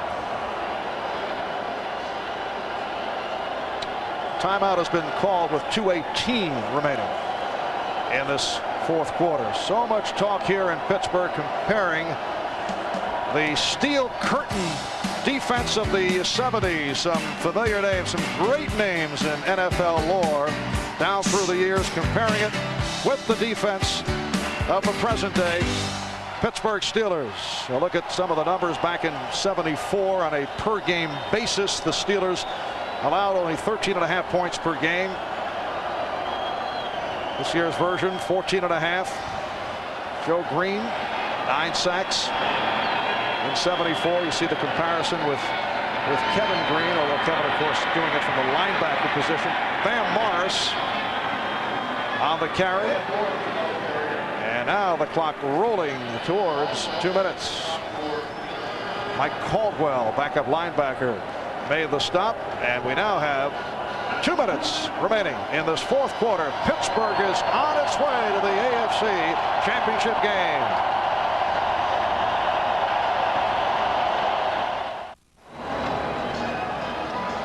Back in Pittsburgh, the Steelers with a 29-9 meeting of the Cleveland Browns. They have been celebrating the last few moments on the sidelines. Only 2 minutes remaining in this fourth quarter. When we pick it up, it will be a 3rd down and 5 for the Steelers at the 40-yard line. Paul, you know, including the playoffs, You look at the Cleveland Brown record for the season. They lose 6 games in all, 3 of the 6 to the Pittsburgh Steelers. I mean, it really is scary that the team has dominated them this much. Mike Tomczak running for the first down. There's a lot of talk going into today. Can a team win 3 out of 3 in one season? And you look back since the year 1970. Here's the Gatorade attack on Bill Cowher. They get him from behind. And he doesn't care. No, I don't think so. Since 1970, 8 teams have had the chance to eliminate a division opponent in the playoffs after winning twice in the regular season. His wife, she loves it. That's Kay Cowher and the Cowher contingent rooting on the Gatorade attack. Off the draw, Morris stopped by Caldwell. And the employee owners of Avis salute the game's most valuable player. And that is Barry Foster, the winner of today's We Try Harder Award. Avis, the official rental company of the National Football League, honoring Barry Foster, who had a brilliant day. 24 carries, 133 yards. We are down to 35 seconds remaining. Just last season, the Raiders beat Denver 3 times, and of course Chicago did it to Minnesota last week the other way after they were beaten twice by the Vikings. But it's 3 out of 3 for Bill Cowher and his Steelers over the Browns. The Cleveland Browns season has ended. The Pittsburgh Steelers move on to the AFC Championship game. A game that will be played here at 3 Rivers next week. Rod Woodson, who had another excellent game for Art Modell. Not a happy journey to Pittsburgh. The Cleveland Browns, who went 11-5 in the regular season, very impressive last week with the win over the red-hot New England Patriots, but fall short. They could not get anything going here this afternoon against the Pittsburgh Steelers, who won it 29-9. Let's go down to the field. Here's Will McDonough with Rod Woodson. Thanks very much, Rod. There seem to be such hard feelings between these 2 clubs. What's the reason for it? Well, you know, it's the playoffs and it's a do-or-die situation. And this type of atmosphere, all the feelings and everything comes out. Sometimes it's overboard, but you can't take anything in your own backyard. We played well, and we got 1 more game to go to get to the Super Bowl. Okay, let's talk about your defense today. You seem to have everything in hand, particularly the way you were reading Vinny and what they could do. You know, I think the week off helped us out a great deal. Dom Capers and defensive staff put a great game plan together, and all we did is execute it when we came out here today. Okay, Rod, thanks very much. Good luck next week. Take care. Okay, go to Hannah. All right, I'm here with Neil O'Donnell. Neil, it was so important early, that mix on offense, of being able to establish that passing game. How were you guys able to move the ball easily on that great defense? Well, we knew coming in that they have, big 7 front up there. They're very talented, good defense. We knew coming in we had to mix up the run and pass. And I tip my hat to Ron Earhart because he called a great game and he really left that defense guessing a lot. Okay, Will McDonough's over there with Earhart right now, so let's go to Will and the coach. Okay, thank you, Hannah. Ron, it seemed as though you had them off guard early in the game with a lot of the formations you ran, especially some of the weak side stuff. We thought we could get a real good mix real early in the ball game, and they stayed pretty much the way we thought. I mean, they've had good success in the past, and our quarterback really played real well today. And our running game, we just felt if we could go with the big tight ends, we'd be okay, and it worked out well. Yeah. I talked to Nick Saban before the game, their defensive coordinator. He said if they wanted to beat you, they had to take away your run on first down. They couldn't do that. They couldn't do that. We felt that's one thing we had to keep alive, but we did want to get a good mixture there, Will, not just show them the run. And I think that sort of maybe, had them a little jumpy, made some changes, but really pleased the way we played today. You did a good job. Thanks very much, Ronnie. Now let's go back to Hannah. All right. right, enough from the offense. Let's get to the defense. And one of the stars, Darren Perry. Let's see, you had intercepted Vinny 3 times in a game earlier this year and another pickoff today. How is the offense so effective and mixing up a guy who was coming off a great game last week? Well, we knew coming in that they had the potential to make some big plays, and we said coming into the game, if we didn't give them anything cheap or any long pass plays, we'd have a good chance of winning. We mixed our coverages up really well. We said we had to disguise a lot. We did that today, and we were fortunate enough to make the plays when we had to. What did it mean to you guys to beat a Browns team that had had a lot of talk all week, a team that had said that they had simply beaten themselves, that your defense had not beaten them previously in the 2 games? Well, we knew coming in there'd be a time that, I mean, you can do all the talking you want, but there comes a time we have to put up or shut up, and we just kept our mouths shut and said we do our talking on the field, and it was a great win for us today. Now, you guys have been in a couple of different games. You got either Miami or San Diego coming up. You had that defensive battle, won in overtime in Miami. You lost against the Chargers. Which team would you guys like to see in a rematch next week? It doesn't really matter right now. We're playing with a lot of confidence right now. When whoever shows up in Three Rivers, it'll be a tough battle for them, and we're looking forward to it, and we'll be up for the challenge. First home playoff win for you guys in Pittsburgh in 10 years. Can you describe the emotion? Oh, man, it's indescribable right now. Words can't describe it. It's our first playoff win, and everybody's just excited. The city, I know the team. I mean, I can't even describe the feeling right now. We're just going to enjoy it for today and then get ready for next week. How confident are you guys? Super Bowl confident? We hope so. We got one more step, and we're looking forward to it, and I think we can get there. Okay, good job by the Steeler defense this afternoon. Congratulations. Let's go back out tomorrow. All right, thank you, Hannah.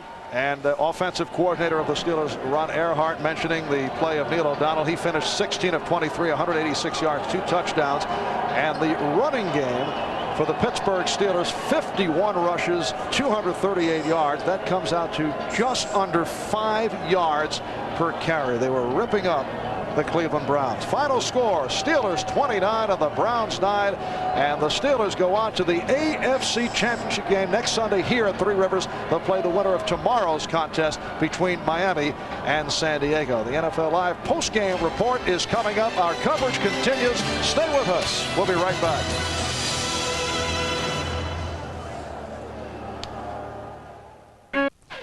Hi, everyone. I'm Greg Gumbel back in New York. The Bears and the 49ers will not kick off until 4:05 Eastern Time. We have plenty of ground to cover between now and then here on the post-game show. We will send you back to Pittsburgh to hear from some of the victorious Steelers. We'll get post-game analysis from Mike Ditka, Joe Gibbs, and Randy Cross, and we'll preview the other AFC divisional playoff, tomorrow's battle between the Dolphins and the Chargers, as we hear from Miami linebacker Brian Cox, and we will talk about the 2 NFC divisional playoffs. Today's game matching Chicago and San Francisco. Tomorrow's between Green Bay and Dallas, and we will get started with all of that right after these words from your local station.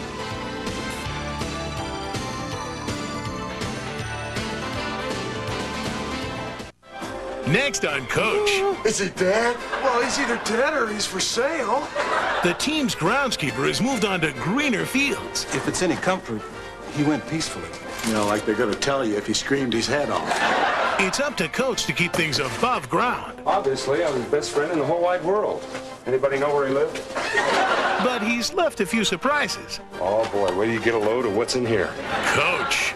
Monday at 6:30 on News Channel 20.